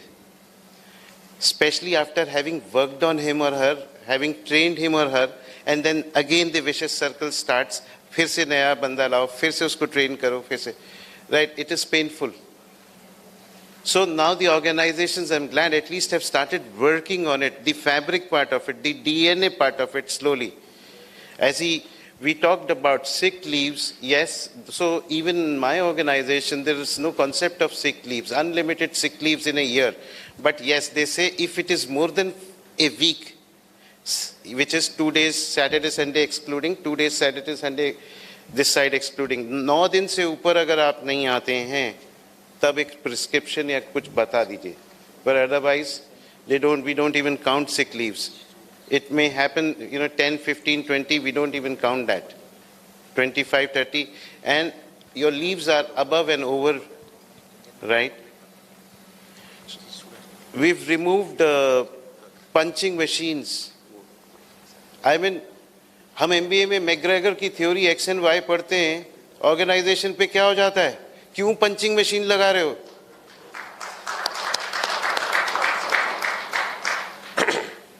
अपने ही employ पे भी भरोसा नहीं है, उसी को police करने में लगे हुए हो. वो कब आ रहा है, कब जा रहा है? And IT companies, my wife works for an IT, a huge IT, and they said initially COVID में their organization was seeing a surge in demand where organizations are asking them that can you provide us a software जिससे पता लगे कि mouse कितनी बार हिल रहा है, employ मेरा काम कर रहा है या नहीं कर रहा है. अरे कमाल है यार. What's happening? Are we there? We are wanting to be there. मतलब what is the intention and where is the attention? मतलब हम कहते कुछ है, करते कुछ है, ये कब से चला आ रहा है? So I don't know. But yes, there's been some work which has started happening. So I was speaking to Dr. Suryavanshi in the morning and he said, हम थोड़े less pressured हैं.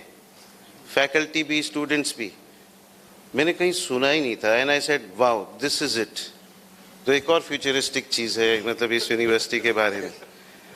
So, इतना स्ट्रेच्ड एम्प्लॉय को आप कैसे creativity लाएंगे? Creativity comes when you have free mind ना. Who's the most creative of all? In what stage of life we are most creative? Elderly, adult. It is the child perhaps who's most creative. Chinta hi nahi hai na usse kisi cheez ki. And what are we doing in the organizations? Reverse of it. As somebody talked about, 48 घंटे का हफ्ता बना दिया है, उस पे भी रो रहे हैं कि यार वो 55 हो जाए, 60 हो जाए, राइट? और यूरोप में 35-40 घंटे होते हैं, उसको भी वो कह रहे हैं 4.5 नहीं 4 दिन वीक चाहिए, और हम कह रहे हैं नहीं नहीं नहीं बढ़ाओ उसको. Where are we? Where are they? Right? Have we worked on those aspects? Why do we need to have 6-day week? एक दिन में तो रिचार्ज भी नहीं होता बंदा, राइट? उसमें भी कौन कॉल्स चालू रहेंगे उसके. सो एटलीस्ट वी से कि नहीं, कोई सैटरडे संडे कॉल्स नहीं होगा आपको, ऑफिशियल कॉल्स नहीं आएंगे, you are not suppose to. Fair enough. India was a land of opportunity because of the parity rate of $1.82. So cheap labor, right? IT companies exporting, not attacking you, but what have we done in the process to the citizens of the country? We've traded because of the cheap labor, leisure and peace with our peace of mind. Right? And we don't get paid that much also. The way they get paid in US and Europe. I think it's time that we should say in the organizations कि बस बहुत हो गया, इससे ज़्यादा नहीं होगा, right? So yes, organizations have started learning on it, but there is a lot of work which needs to happen. Right, so I am not from the stream where I am well versed with labor laws, but I was really wondering when you talked about those 9 exigencies of ILO, and I said I think they should be made fundamental pillars in all private organizations, that this is it. Unless and until private organizations have processes, policies on those things, those gyms, yoga instructors would not matter. Right? Thank you so very much. See, I am advocating the punching machine in a wellness form. So when you come to the office in the morning, you punch. What should you say at that time? मेरे घर की जो भी चिंता है, मैं तेरे को देके जा रहा हूँ. And when you go out in the evening, again you should say, office की जितनी चिंता है मैं देखे जा रहा हूँ, मैं कुछ लेके नहीं जा रहा. अपना माइंड शांत रहेगा. घर की चिंता ऑफिस में नहीं आएगी, ऑफिस की चिंता घर नहीं जाएगी. Absolutely. So punching machine should be there. Absolutely. So this is for the good questions. If you have to ask that there are 15-20. This is just a percentage.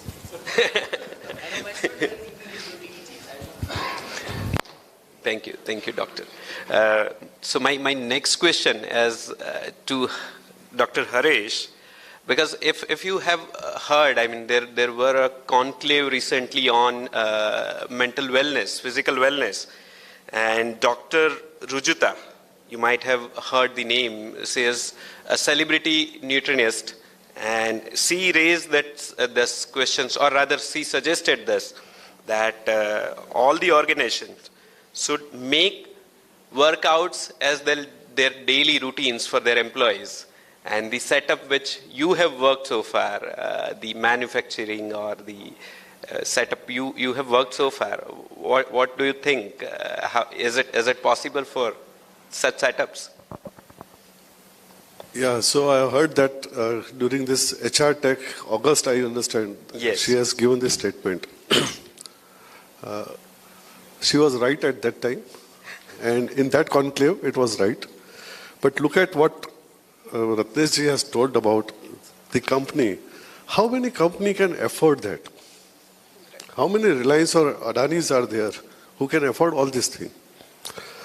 But what, if you are asking me whether it is possible, not compulsory, mentally we have to change. I will give you an instance.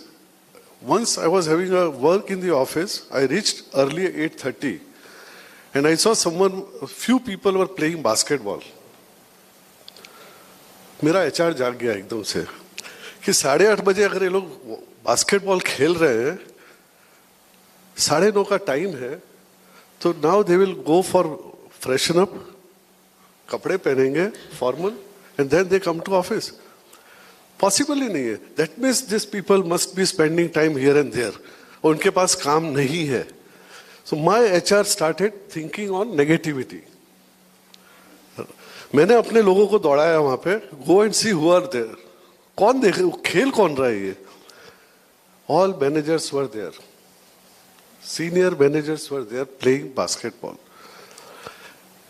Then I realise हम लोग कितना control करते हैं worker को. You have to enter at this moment of time, you have to go at this moment of time so that overtime claim nahi kar le. But our managers are playing basketball outside. But again, when talking to the youngsters, I got a lot of ideas.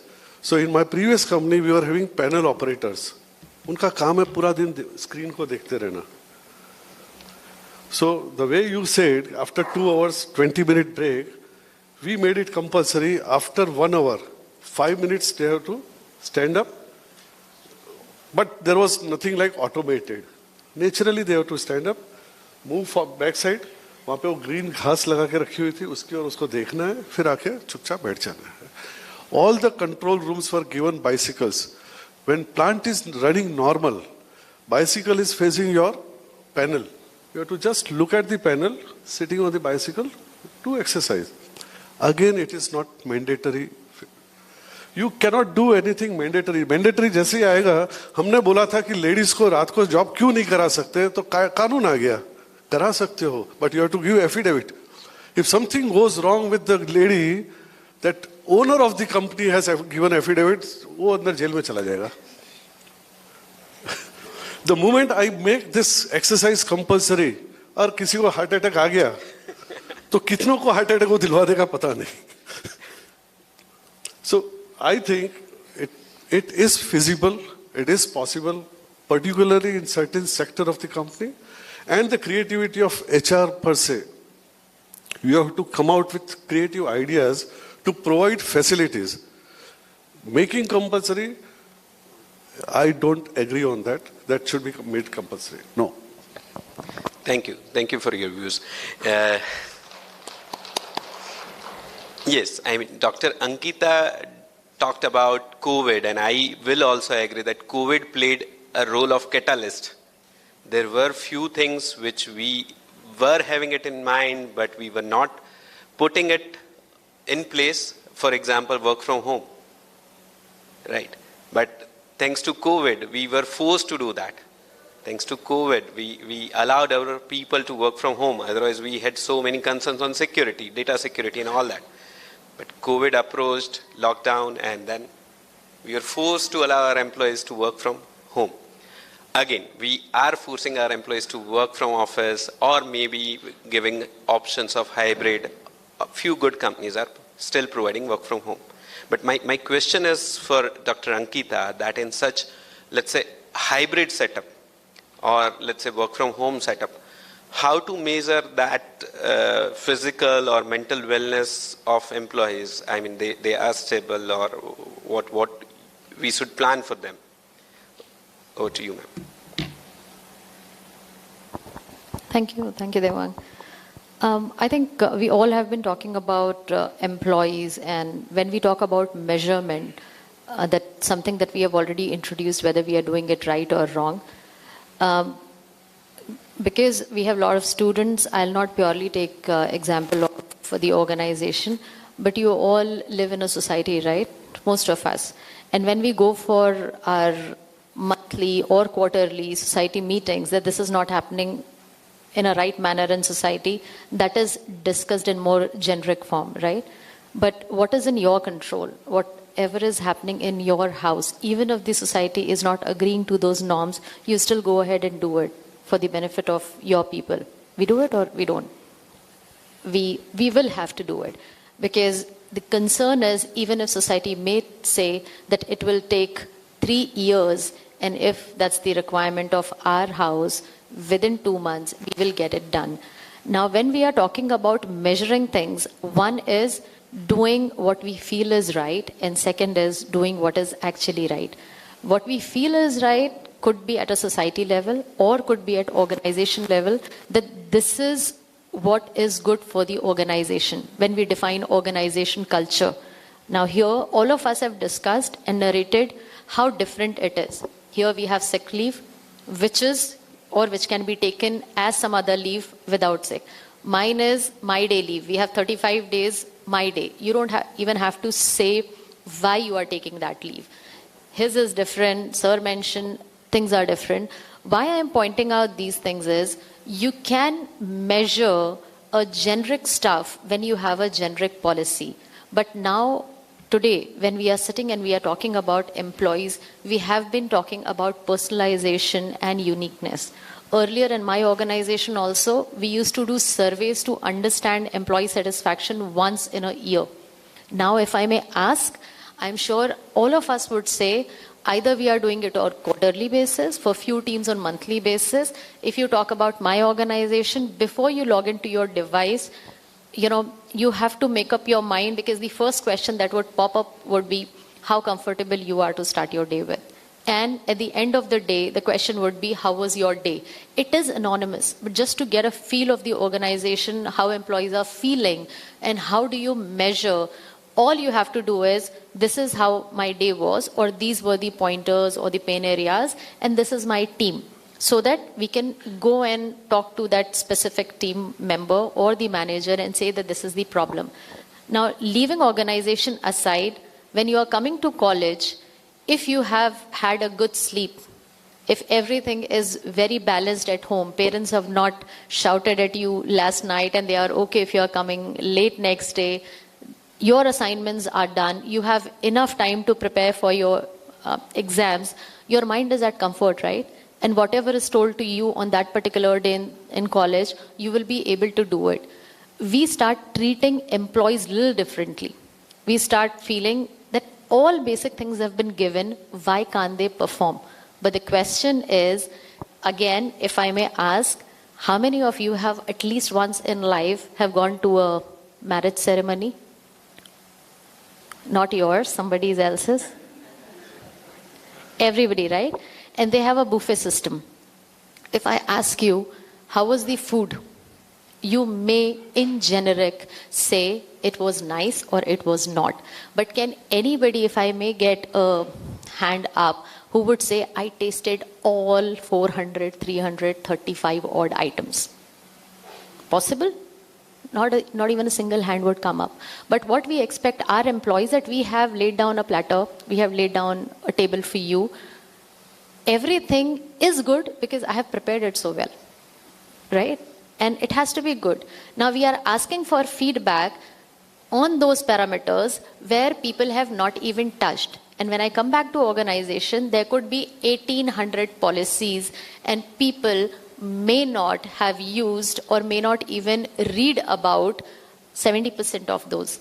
Now, be it gym or yoga session, imagine a person before coming to office goes for gym, he spends 2 hours there, and in the office, the moment you enter, HR would say, now we have 15 minutes yoga session. Tell me what would be the reaction of that employee. He would say, I've already done that. I would not be interested in doing. But if we force, he would influence, and he will negatively influence 4 more people saying that they don't have work. I could have finished my relevant work of the day in those 15-20 minutes instead of doing something which is much lower than what I have already done in the morning. So there could be humongous stretch, or there could be multiple options or examples that I can give. But what I'm trying to say here is we can measure it using technology, and thanks to technology that it's in every organization. We are highly relying on technology. But if the intent is the one that at org level how good we are, probably you may get a result, but you may not be able to improve.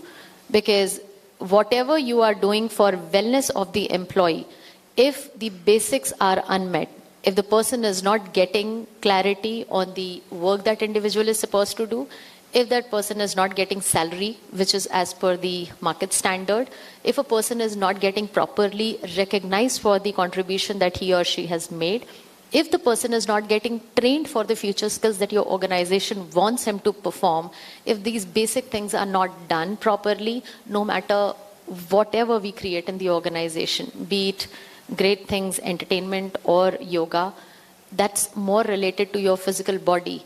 And trust me or not, a person who is going through a phase, if your organization is not providing, that's not the core expectation of the employee. They will anyway do. They'll start doing yoga if they feel breathing is a problem. They'll start working in a gym if they say weight is a problem. They will not wait for organizations to initiate these initiatives for them. So the measurement, coming back to that, it can be only done by asking people that what do you need? Are we able to provide that particular thing to you in the right proportion? Is there anything that we are missing on? And on the basis of those remarks, the company has to create those pockets. I'm not saying for individual, we have organizations like 20,000, 80,000 people. You cannot create plans, but at least forcing them to be in well-zone area that has been defined by us is not right. We should provide what is important, and we should let them decide what is the most important thing and how they would want to lead their life in the organization, not just by us, which is defined for them. Thank you. Thank you. Thank you, Dr. Ankita. So I'll coin the same question to Dr. Haresh, wherein he is in the industry where we cannot provide work from home or hybrid. But how to measure if employees are mentally, physically well in the organization? Physically, definitely we can call a doctor and do assessment, but how to ensure or how to measure mental wellness in such types of organization? So the simple answer is, when people start enjoying sick leave. That's the simple answer. When people start enjoying sick leave. So that is the measure that they are not well. Something is wrong with them. But if you ask otherwise, there are measures available, and we do, while seeing a person every day, we can find it out how engaged he is or she is. The performance, the delay in response, the pendency of the work, all this thing leads to a conclusion that somewhere the person is not engaged. The intervention should start there itself before the person falls in the love with other company. And we start intervention once we get the resignation. The moment we get the resignation, that person is most important, that employee is the most important employee of our company. We missed our role as an HR or as a leader or as a HOD. We are not performing our duties properly. If you look at your mother, बच्चे को अगर कुछ भी होता है, she immediately comes to know something is wrong. Students are here. आप जिस दिन लेट जाओगे, मदर को आपकी आंखों से पता चलता है कहाँ होके आई है, कहाँ होके आया है. I don't want to clarify that. So it is the observation, it is the involvement of the leader or the manager or the HR which gives indications that something is wrong with the person. Spending time with him. Work from home is, that's why we don't advocate work from home. The reason is, uske ghar pe kya ho raha hai, don't know. I will narrate one story. During this COVID time, people were working from home, they are coming to plant also. And as an HR, हमको एक ऐसा हुआ कि चलो जो लोग घर पे हैं जिनको कोविड हुआ है उससे बात की जाए. How are you feeling? We are not experts, but खाली बैठे हैं ना, खाली बैठ के कुछ काम दे दो उसको. तो काम दे दिया. You call a person who was a COVID positive earlier. Now he is okay. Now start talking to them how you are feeling. उसने कॉल किया. कॉल करने के बाद मैं उससे पूछा कैसे हो. बोला मैं बढ़िया हूँ, बिल्कुल ठीक हूँ. Now nothing is wrong with me. So now you should do exercise, you should do yoga, you should listen to the music. बोला मैडम मरने का टाइम नहीं है. आप बोलते हो म्यूजिक सुनो, आप बोलते हो योगा करो. इतना परेशान हो चुका हूँ, अब तो मर जाने की इच्छा है. And I got a call from that lady that one of your employees is trying to suicide. अरे भाई उसको जीने दो शांति से यार, उसको जीने दो शांति से. सो हम लोगों ने उसको टेक्नोलॉजी का यूज हमको क्या करना चाहिए? We should use technology for doing the routine work. Routine job technology should do. You get a time, you invest that time in meeting people, connecting people, talking to them. We forget that. हमारा maximum time हम laptop पे निकालते हैं, maximum time हम लोग mobile पे निकालते हैं. We don't even live. When you are passing through a lift, you don't look at कौन मेरे सामने खड़ा है. लता मंगेशकर जी एक दिन लिफ्ट में उतरी मेरे साथ में. अच्छा होटल था. So I was on the 7th sky. I am some VIP. One old lady was standing. होगी यार, कोई खड़ी होगी, क्या फर्क पड़ता है. जब बाहर निकले उनको जब फ्लावर और सब देना चालू किया, मैंने बोला हुई, बोला लता जी है. My God, we are traveling together from 7th floor and I have not looked at her. And the same thing is happening in organization. We don't look at our employees. We don't spend time with them. And we talk of providing gym, we talk of providing yoga, everything we want to provide. My KRA, how much I have provided, that is my KRA. My KRA should be, there should not be sick leave. People should not take sick leave. My KRA should be, people should not leave the organization. My KRA should be, people should not spend time talking here and there. मेरा KRA क्या है? How much engagement activity, Rangoli competition I do? How much cricket match I organize? These are my KRA. So, for a wellness point of view, for performance point of view, we have to shift our mindset. It should be human-centric mindset. Instead of technology-centric, we should again go back to human-centric mindset. Technology will help us by every mean, but दो चीज, touch and smell, वो technology जब तक नहीं ला सकती तब तक वो हमको रिप्लेस नहीं कर सकती. It cannot replace human being. So that touch and feel we have to generate in the organization.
Thank you, Dr. So yeah, I mean, I'm picking it from where Dr. Haresh has left, creating that human touch, not just focusing on the KRA of completing employee engagement activities, rather connecting to the employees. So my next question is for Govind, and how to be more approachable from HR's perspective, where people are working from home or they are in hybrid work setup. How to ensure that people connect, or HR-centric, human-centric approach?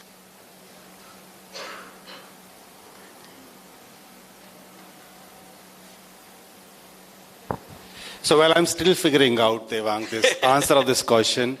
So, this is my biggest concern right now. right? I said we are a work from home or work from anywhere permanent organization, which means that our employees do not need to come to office. If they want to come to office, they can come to office, but they don't have to come to office. And this creates a lot of problem as well. And the biggest problem it creates is employee engagement. So let me tell you a little bit of context. So when you work in an organization, or students who are doing their classes online from their home when they were doing or still doing, or students who are coming in person, same philosophy which applies. So when you are working in an organization and when you used to come in person, I think there is always a kind of an unsaid agreement between the organization and employees. When you meet somebody, there is a kind of a moral responsibility that you see that person every single day, your manager and other people. When you're working in a remote work environment, and imagine that, I think I was looking at the number, more than 55% of our employees who joined, I have not seen their faces at all, except some video calls, and they keep their cameras off many times. So I have not seen their faces as well. So I don't have to see their faces. But the same problem is that their managers has also not met them in person. I'll tell you an example, Devang. So we do a lot of parties, being an IT company. So we do a lot of parties. And one of the party, we invited I think there was a project which has 50 to 60 employees. We invited them to Noida. And we were in the pub and we were having the party. And I was assuming, so they invited me, I went there. And I was having a manager with me. I was like, okay, who is these guys? Like, who is who? He was like, you know what, Govind? I also do not know. I was like, but you must be, having a video calls with them. So he said two things. One, most of the time they keep their cameras off, so I couldn't recognize. And second, they look very different than what they look at the cameras. And I was like, wow. Like if the manager, the direct manager, like maybe a one layer lower, you can't recognize people who are in the party. What are we doing? Right? And I don't have answers, by the way. I will not just say what I don't know. I'm still figuring it out. But I think it's true for many of the HR professionals who has this kind of remote and hybrid culture. They're still figuring it out. How do we make connections with our people?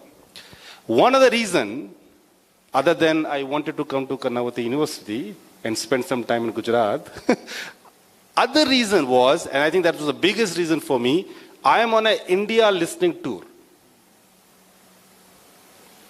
I realized, Devang, that I don't get time to speak to my people. When they were coming to office, they can catch me anytime. We don't have a cave-in policy. They can catch me anytime. I'm having coffee, whatever. They can just, say anything they want to say to me. Now that's not happening. So I decided I'm going to have an India listening tour. So I asked my team to give me the list of all the cities where we have at least more than 5 employees.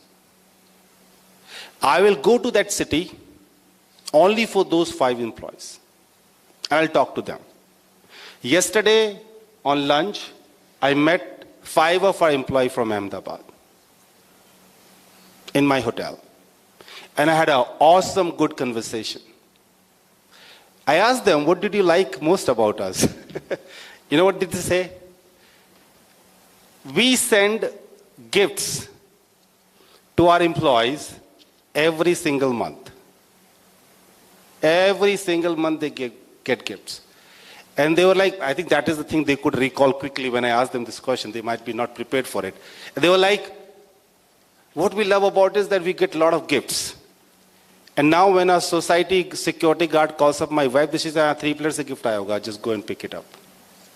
And one person said something which I never thought that the gifts can do so. Like gifts are very normal. These gifts are not your employee engagement initiatives. They're something that you just send for a gratitude. But what that person said really made me think that how much these kind of things also value to people, which I never thought they will because I was not listening to them. Because I was busy and they didn't know any way by which they can reach out to me, right? One person said, whenever somebody comes to my home as a guest, my father always makes a point to tell that this gift has come from my son's office. Just to show, of course, Tripla is not a big name company, right? We are very small in India. India has a lot of big other IT players. He said, my father always take pride. Like showing a trophy for his kids, right? And somebody says, my mom says, हाँ इतने gift आते तो तुम अच्छी company में ही काम कर रही होगी. And then I asked them, what can we do? What is that we can do for you to make you feel engaged? So they gave me some idea. I took a note. I'm going to visit Bangalore. I'm going to visit that place. So Bangalore, I'm going to visit some of my team members there to see what they feel. And the idea of this listening tour was, Devang, to find the answer of your question. What should I do in 2023? Because I cannot change my work from anywhere policy anymore. Why? Because now I have all the people spread across India. Earlier, before COVID, they were all in Noida. Now they're across India. Right? I can't make the change in the policy because I can't ask everybody to come to Noida unless I open all the offices in every city I have, which is practically not feasible. So what can I do in 2023 to make our people more engaged and we being approachable to them? So my only learning here is that I think you should let people decide. I think you also said that you cannot ask people to taste all the foods you have in the buffet, right? What I think as an organization, I strongly believe this. Organizations are not only responsible for making employees, wellness go well. It is also employees' responsibility. There are n number of things organization can offer, but if I am not interested, then I will not do it. And similarly, we can have n number of channels which we can open, but if our employees are not willing to come, so we have to find out those ways. So whenever I'll figure out, and next time I'll come to Karnavati University, I'll tell you that what are the things I figured out. I'm still on my listening tour, but these are some of the things which I would like to share that I learned so far during this listening tour. Thank you. Thank you. Thank you, Govind. And yeah, I mean, I also practice I've taken one small initiative in line with this, that all the calls, online calls, I turn on my camera. I ensure to do that I turn on my camera, if I'm dressed well. But I do that so that people feel connected at least by seeing the facial gesture. That's what I feel. I'm not sure how well it is working, but yes. So the last question, and that is for both the speaker, Dr. Ankita and Manish. What I have is like this mental wellness, mental health, physical wellness, we are talking about it. We are talking about work from home, work from office, hybrid, all that. But how to ensure that it is connected with the productivity in such hybrid setup? So I'll request Dr. Ankita first, because I know I'll get different perspective from Manish too, and that's the reason. The question is for both. Dr. Ankita, please. So productivity is, I think, the end result that anybody and everybody is expecting. Now, like Govind just mentioned, we were not very sure. I think 60% of the organizations before COVID, they never imagined, including IT. Now IT can say that we can 100% work from home, but we never imagined. Even 10% of our employees, if at all, would have said at that point in time that I would want to work from home. We would say, but how? You would not be able to work. How will you collaborate? How will you communicate? You are not sitting with the team. You will miss on so many things. And if you don't share a good rapport with your team, and tomorrow if there is a connecting issue, people will not support you. Now imagine the entire organization is sitting anywhere and everywhere. We don't even know. And like Devang said, initially we tried that, you have to put on your camera while you're working.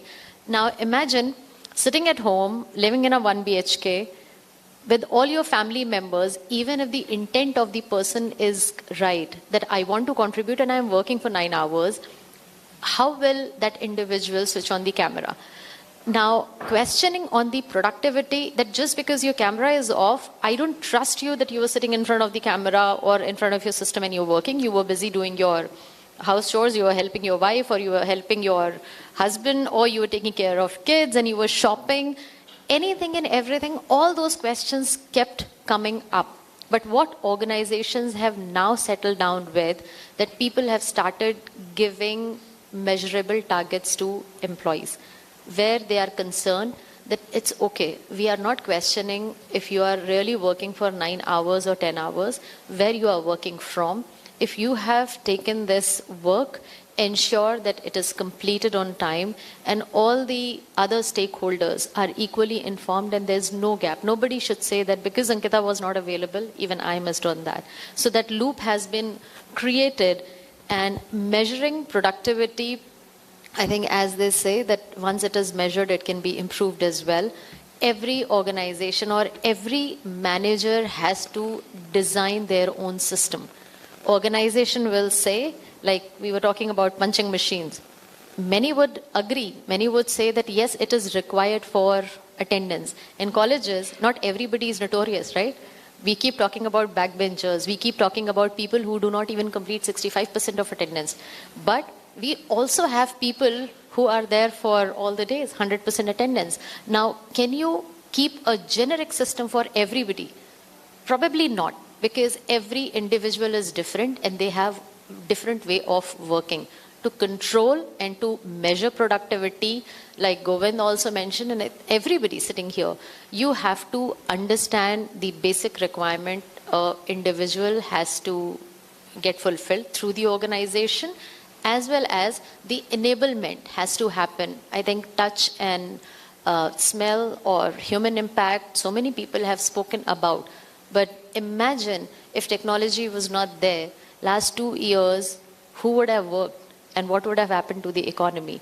So nobody is saying that the 100% reliance has to be on human impact when you are talking about productivity as well, or technology, but technology has to be. We do not have an option of running away or demeaning it. It has to be considered as the most important enabler for whatever we are doing. But at the same time, the human touch has to be aligned to it to find the perfect balance, to measure the productivity and ensure that the people are plugged really well in the system to contribute and connect. Thank you. Thank you, Dr. Ankita. Over to you, Manish.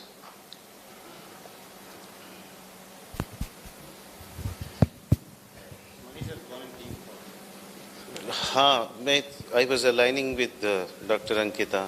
So wellness, na? उसी पे बोलना. So, somebody asked BMW fellow, what makes your car so special? That fellow said, what? Everybody puts a steering wheel in the car, but we build the car around the steering wheel.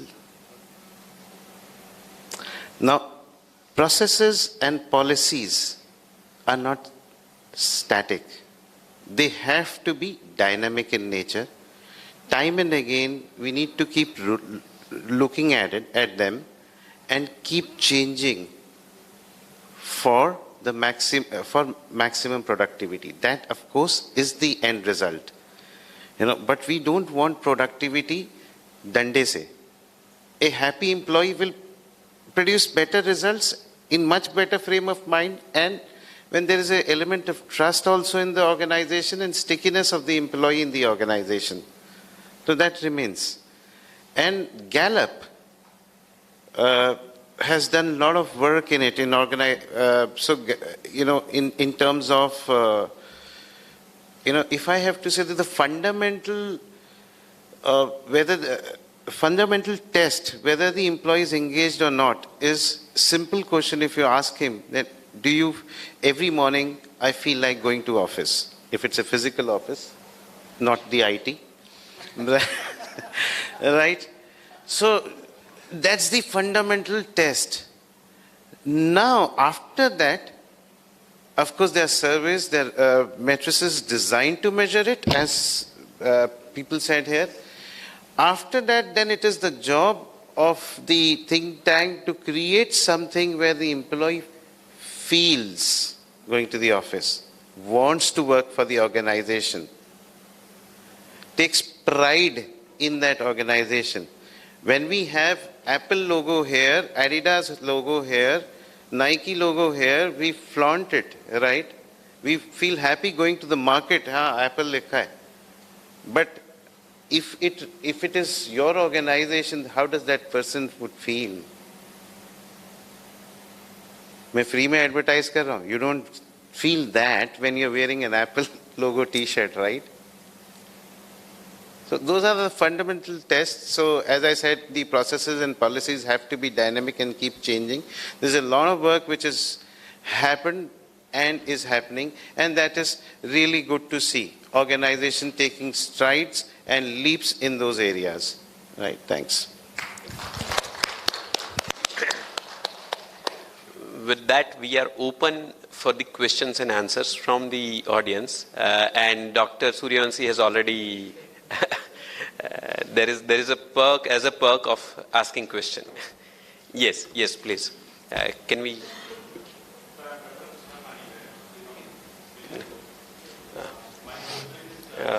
Kinjan. Yeah.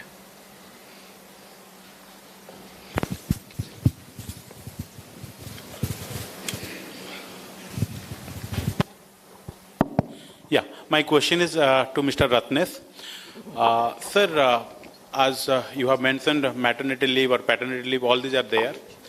So can we have also some other leaves, like when people are in chronic disease, maybe suppose somebody is suffering from cancer, he cannot come to the office maybe for 6 months or maybe 1 year. So in that case, should the organization give the leave for that maybe 6 months or 1 year along with the payment?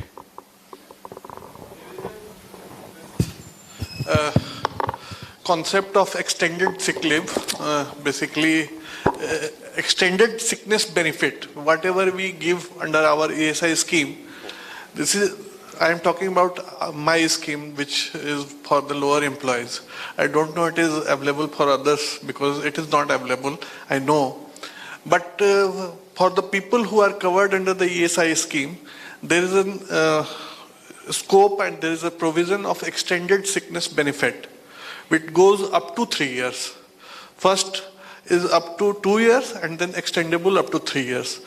Up to 3 years, that employee's salary will be borne by the ESI corporation and not by the company if he is covered under that.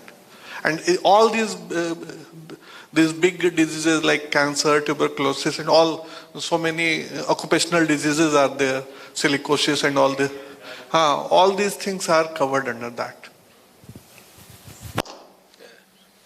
Mike.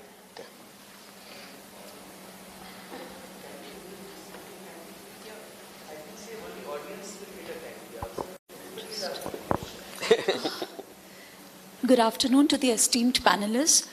Sir, you all have spoken about leaves. I have a concern, sir. What about what are your views on the imposition of a retirement age? Because it's a concern to me, because there might be people who might be extremely active, all raring to go. Nevertheless, they are pushed into retirement. So that would also be affecting wellness of the individual. So your views on this, any of the esteemed?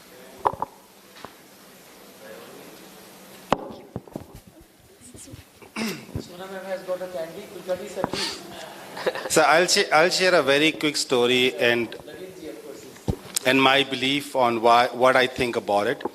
One of the organizations I used to work with, the CEO was very old.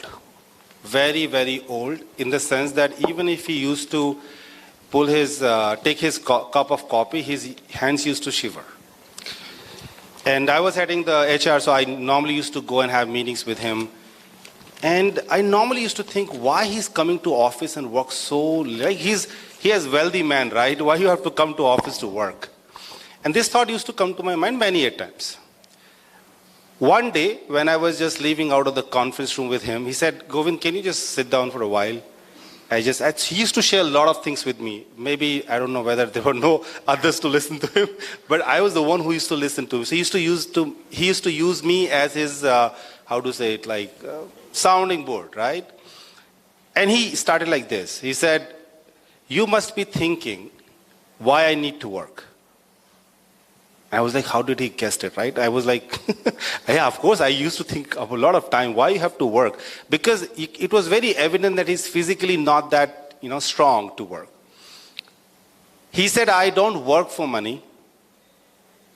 I work because if I stop working, I might die soon. And the organization I has built is the purpose I have. So I work for purpose. I don't work for money. That is the day I took a lesson for my life that I need to also work for a purpose. And HR Success Talk or an NGO called Amrita Devi Foundation, which I run, is basically my purpose. Of course, Tripler Global is a job I do well, whatever, but I have some passions to work for. So I strongly believe that age has nothing to do with your retirement. Yeah. It is your choice. Well, at least in our industry, there could be organization forcing it. We don't force it. We say, hey, this is the age of retirement. If you want to work after that, there are many arrangements we can make. You have built an experience which anybody can leverage. So I'm sure you're talking about organization who forces it, but I don't personally support this. I think when the person stops working, they lose purpose. I don't know, how do I say, like death is very near. You die because you don't have purpose in your life. That's what I would say. Thank you. Just to add, I mean, very valid point. But again, as we have discussed, generalization is not possible because at that age, if we expect that everybody would not be good, if at all we stop them from working, that's a misconception. A lot of people, be it mentally, physically, they are not at that level after a certain age where they'd be able to contribute for the entire day. And that would not be beneficial for the organization. But at the same time, like he said, there are multiple arrangements. Just to give an example, talk about POSH policy. It only says that the law will support against the female. But everybody sitting here, I'm sure, for our organization, it is more gender neutral. It is a safe place to work for all, not just for females. So organizations have a lot of modes and mediums to ensure that the person who is capable of contributing, they will find a way to ensure that the person stays in the team. But otherwise, we talk about statutory compliance as well. You have to set the norms right and you have to follow that.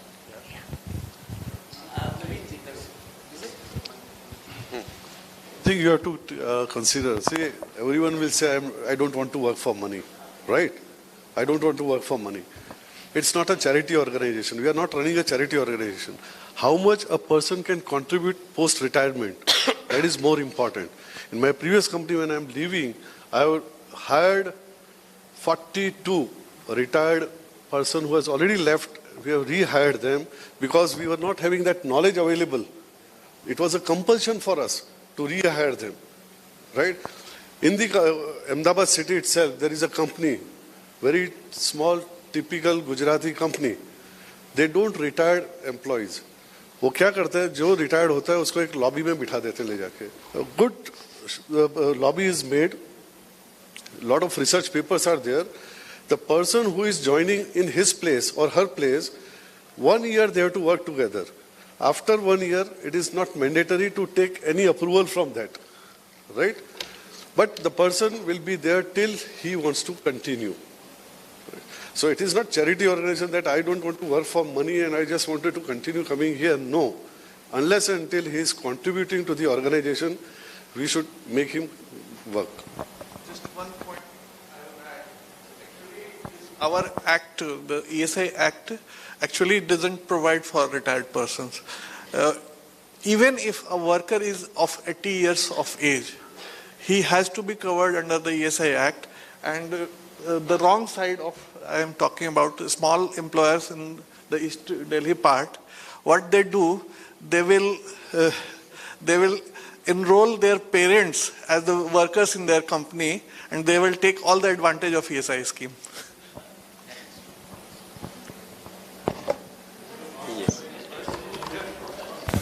It's a personal view, though all of whatever I've said are my personal views, not from organizational point of view. I think Europe in a lot of countries, the retirement age is going up with time. Every 2-3 years, they increase 1 year. In Holland, it is 68 now, Netherlands. So why are we saying 60 years वो भी stretch होके अभी हुआ है? Still private organizations में 58 है, lot of organizations. So we are stopping at 60. So possibly the population, we have so much of people जिसको employment देना है, right? So that's becoming a hindrance. But agreeing, a person should be allowed to work as long as he wants to. Maybe we can always hire him as a consultant back. Maybe he cannot, considering the valid point Dr. Ankita made, he cannot physically contribute for 8-10 hours. But 4 घंटे, वो जो tacit knowledge है दिमाग में उसके 36-35 साल के experience की, वो एक यंगस्टर को 25 साल को कैसे सिखाओगे?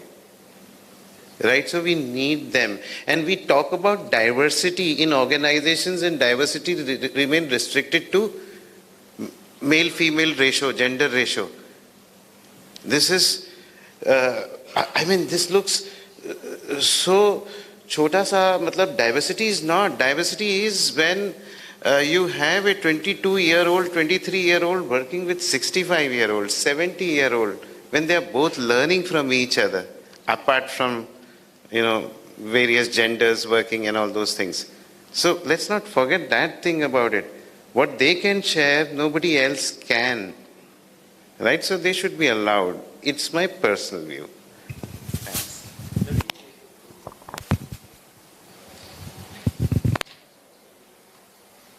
I just had, Manish, you've been talking about punching and things which are going to be controlling.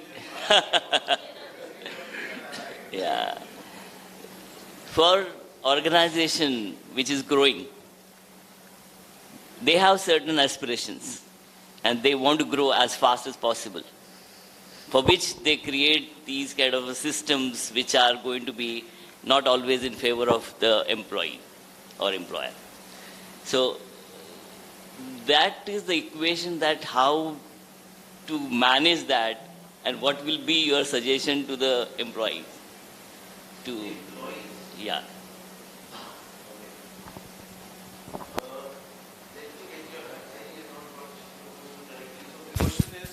The question is? We are talking about employers who they always try to monitor everything. But to support that employer, what employees should do or what the employer should do to manage both the things in a way that it will become compatible. Fair. See, when an employer hires an employee, it is a kind of a marriage where both have to show commitment towards each other.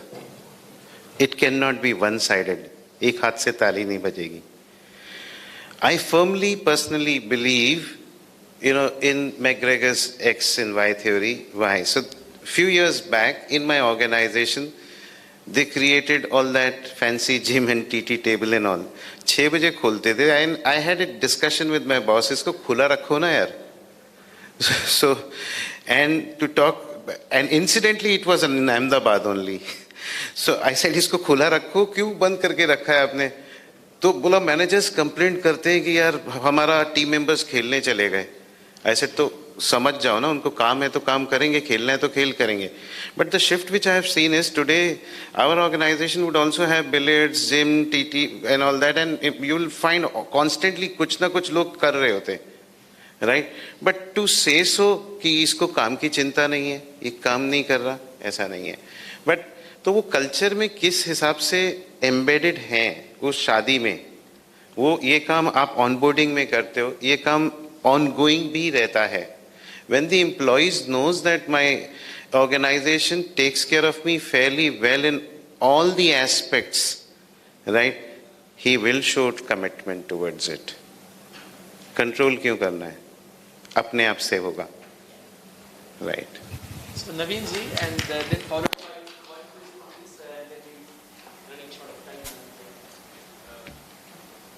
Thank you. I'm Naveen from Business School. Well, thank you for all your inputs, valuable inputs. Just a comment. Sick leave, I think, can we call it as a stay well leave rather than a sick leave? Okay, so couple of important things. Over my last 2.5 decades of working in various corporates, and I have attended an equal number of AOPs and business strategy meets. Incidentally and unfortunately, the employee wellness never gets married in the AOP or the business strategy meet. It always comes as an ad hoc thing. Somebody will be a wellness officer, suddenly it will crop up, some action will be taken. So it never gets married in the business strategy overall. It has to flow from the corporate strategy. Can we align it with the business objectives? Because many a times the employee wellness initiatives clash with the business objectives. Be it finance, be it money, or be it something else, right? So it has to be always married with the business objectives. Number two, again an observation, I think, which Manish ji also mentioned. Many a times you take this, all these initiatives organizations take, but what is the hidden intent? Okay, so I'll tell you an exact example. I won't name the company, and I think you can make it out. Some company announced we will allow about 1 hour of afternoon siesta. So jao. Now, a week back, they announced a funding of 500 crores. Ask any entrepreneur, will they allow 1 hour of afternoon siesta to the employee? So, employee wellness has to be married again to the life stage of the organization. आपका objective क्या है? Incidentally, the objective of that company was not employee wellness. That's what I understood because I knew a couple of people. It was more to create a PR. अब 500 करोड़ आया है तो कहीं पे तो PR करनी है. So it helps them get more business. So what is the real intent? Third is, whenever we take such initiatives, I think our initiative should be more to, rather than doing things, ये gym लगा दिया, TT लगा दिया, billiards लगा दिया, it will not lead us anywhere. तब भी लोग दुखी रहेंगे और छोड़ेंगे. Okay? The first thing we have to do is, and I would just step back and say, you have to follow, or we have to follow something called Maslow's hierarchy of needs. Same in the Maslow's hierarchy of wellness. Often, organizations start with the physical or physiological wellness first. Well, I think, in my opinion, we must start with the spiritual wellness first. अगर spiritual wellness हो गई, तो physical wellness को तो वैसे ही हम control कर सकते हैं. They have to be aligned to the objectives. Right? If the employee knows why is he doing this work, is he aligned with the organization objectives, फिर चाहे उसको फ्रैक्चर भी होगा, चाहे उसकी टांग भी टूटी होगी, वो फिर भी माउंट एवरेस्ट क्लाइम करेगा. The lady who did that, I think all of us know that example. Yeah, who was actually thrown out of the train, right? अगर वो अलाइन नहीं होगा तो उसको एक खांसी भी आएगी तो वो सिक लीव रिपोर्ट कर देगा.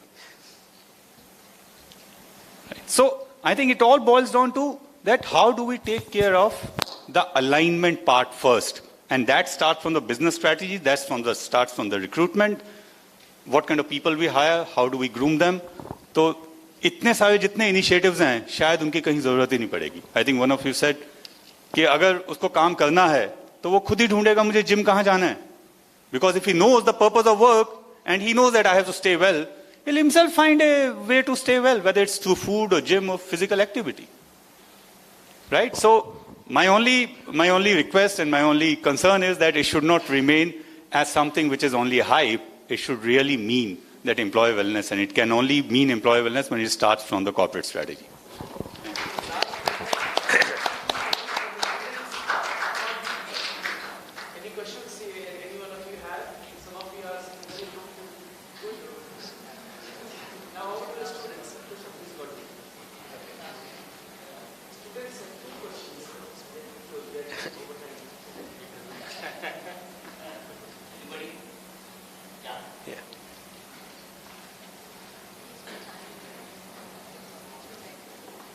Hello all. स्टूडेंट नहीं हूँ, फैकल्टी हूँ. एक क्वेश्चन है. हम लिंक्डइन पर हमेशा ये एक कोट देखते हैं, अपने काम से प्यार करो, अपने कंपनी से प्यार मत करो.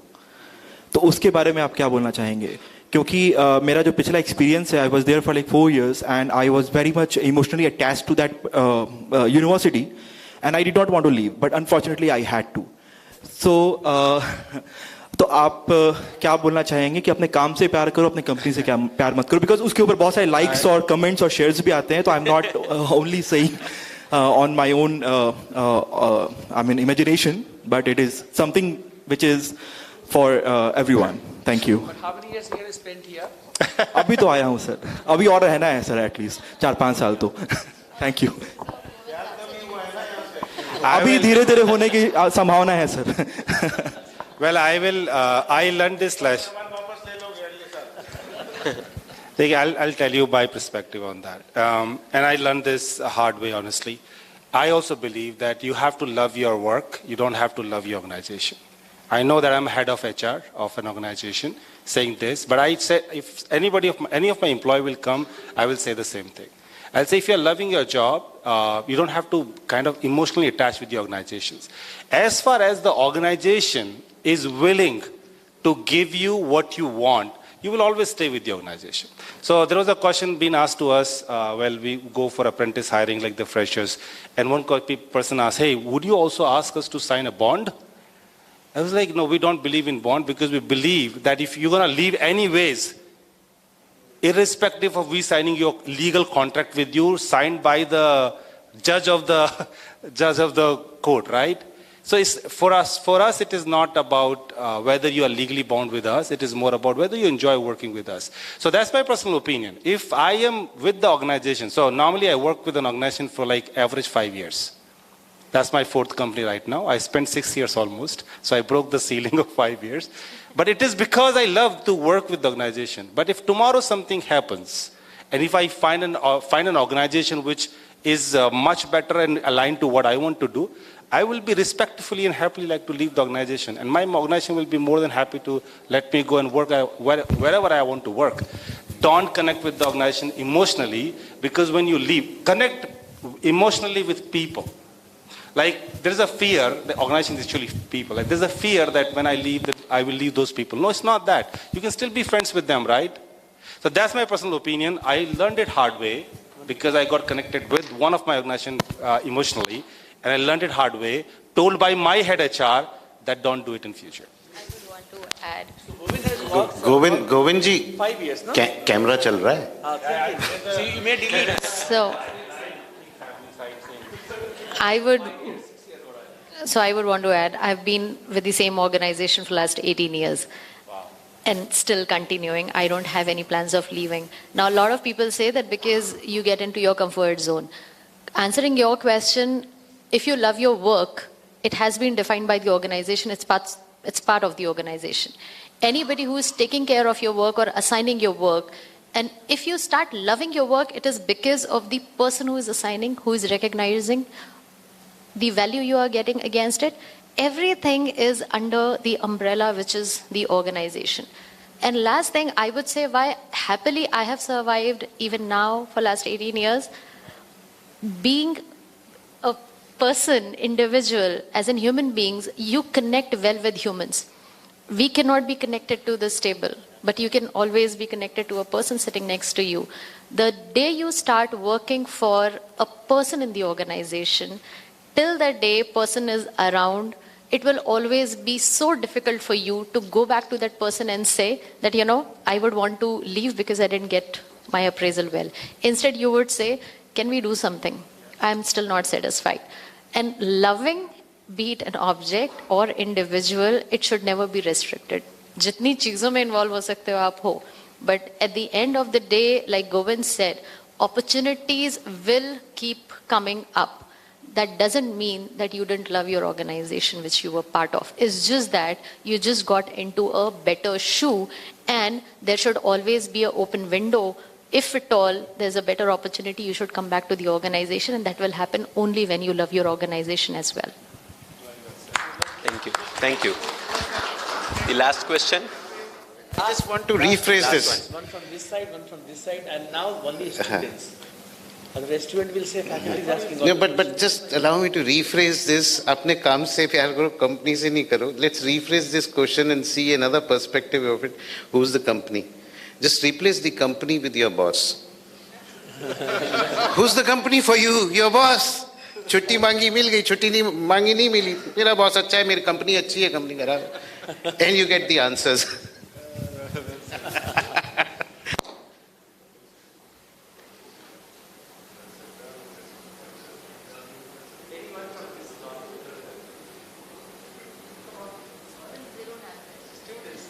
So I think we clarified in better way.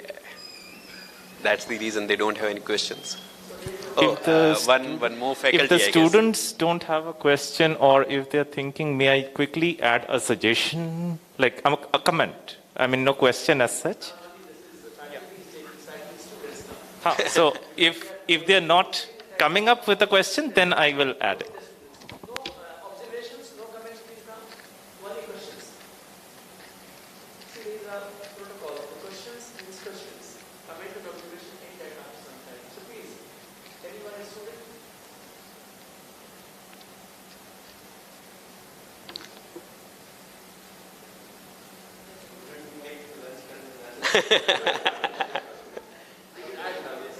So there is one from Anne. Yeah, please.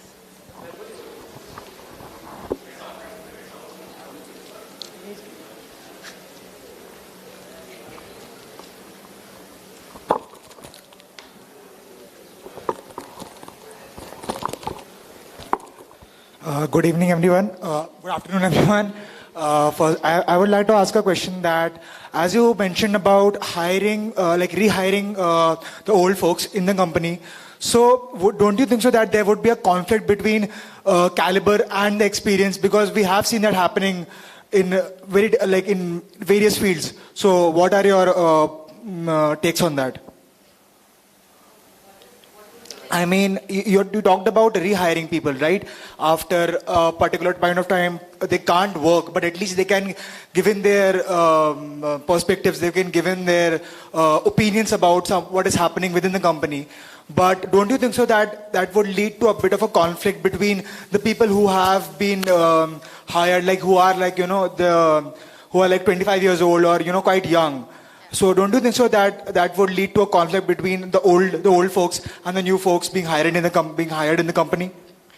I don't think so, because we all have been talking that a person after retirement age, if at all that person has been rehired as a contractual employee, it is for a very basic reason that the information or the knowledge individual is containing about the particular organization, it will help the organization in some or the other way.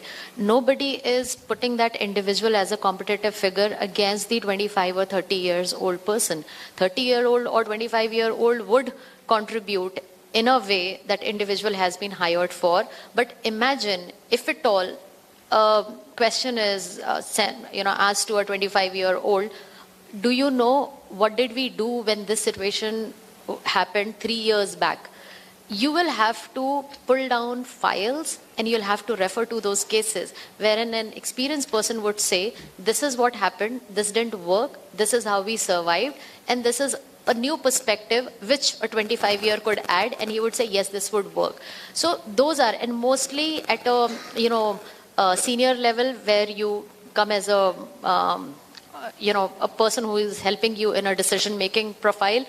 Individuals at that level only come for such profiles, not for a basic level work where you will be having a 25-year-old sitting next to a 65 or 70-year-old and doing the same kind of work. It is strategically very well planned, and there is no defined line which will probably hamper both these profiles. So that has never been an issue. It is more like, grandchildren, a grandchild, parent residing, they are already doing that, and you also have a grandparent in the house. He will always show you a way because he has already experienced all that. We have time for one more question. Now, you please ask. Yes, go ahead.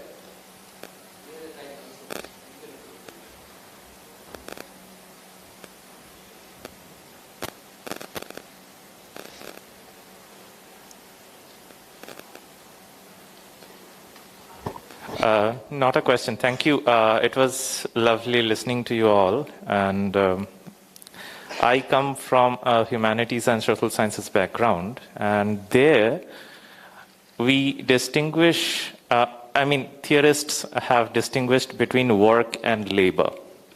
So we do not conflate the two. And in that situation, as an academician, I don't think we work in a factory where we can punch in and punch out. Whether we punch in or not, we can never punch out.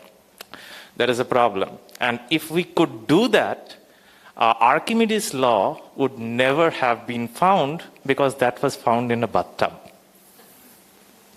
Number one. So there is no punch out for academicians. Even if we do it on the biometric machine, it's never there. Okay. The second thing is regarding the relationship between the employer and the employee. I personally feel just like an employer wants or tries to recruit the best possible employee at any given point in time, the employees also are looking for the best possible relationship with the employer. And it is only with this mutual trust that this can improve. Otherwise, what we have at the end is a null and void relationship where no one is giving anything to anyone. Because at the end of the day, what matters or what counts is not data. Because we are no longer in a digital age, we are in a data age. Digital age is over. I mean, it's all there. We are just data driven. We are not technology or digital driven. So only numbers matter. I mean, or what will matter is how many numbers are there in, and that also is recognized by whatever technologies.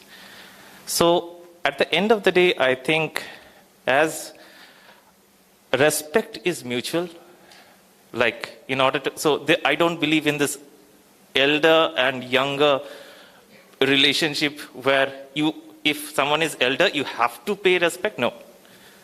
You have to earn respect. So I think it is a matter of earning. The relationship that an employer and an employee has to be earned mutually and cannot be given mutually. Thank you. Thank you, esteemed speakers, delegates, and students. Thank you for listening it patiently. Over to you, Kinjal.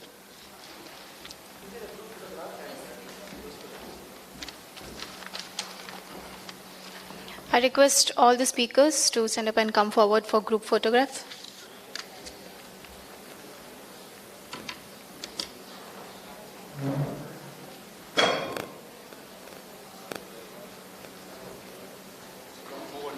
Yeah.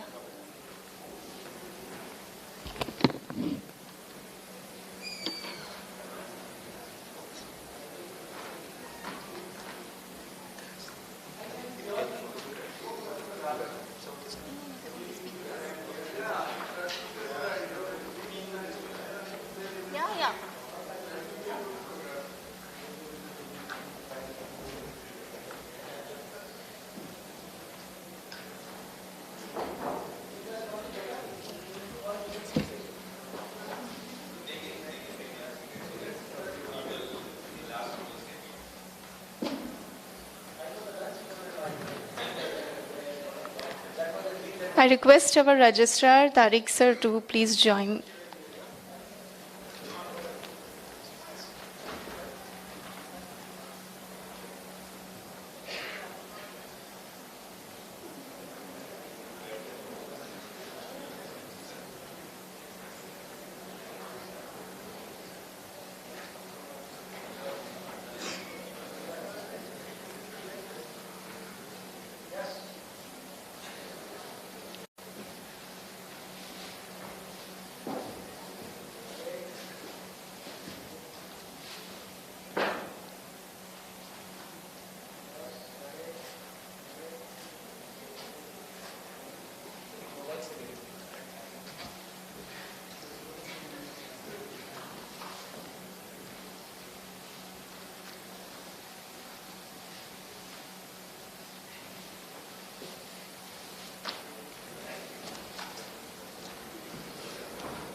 Thank you so much. All the panelists, speakers, audience, I request all the delegates to move for lunch in cafeteria.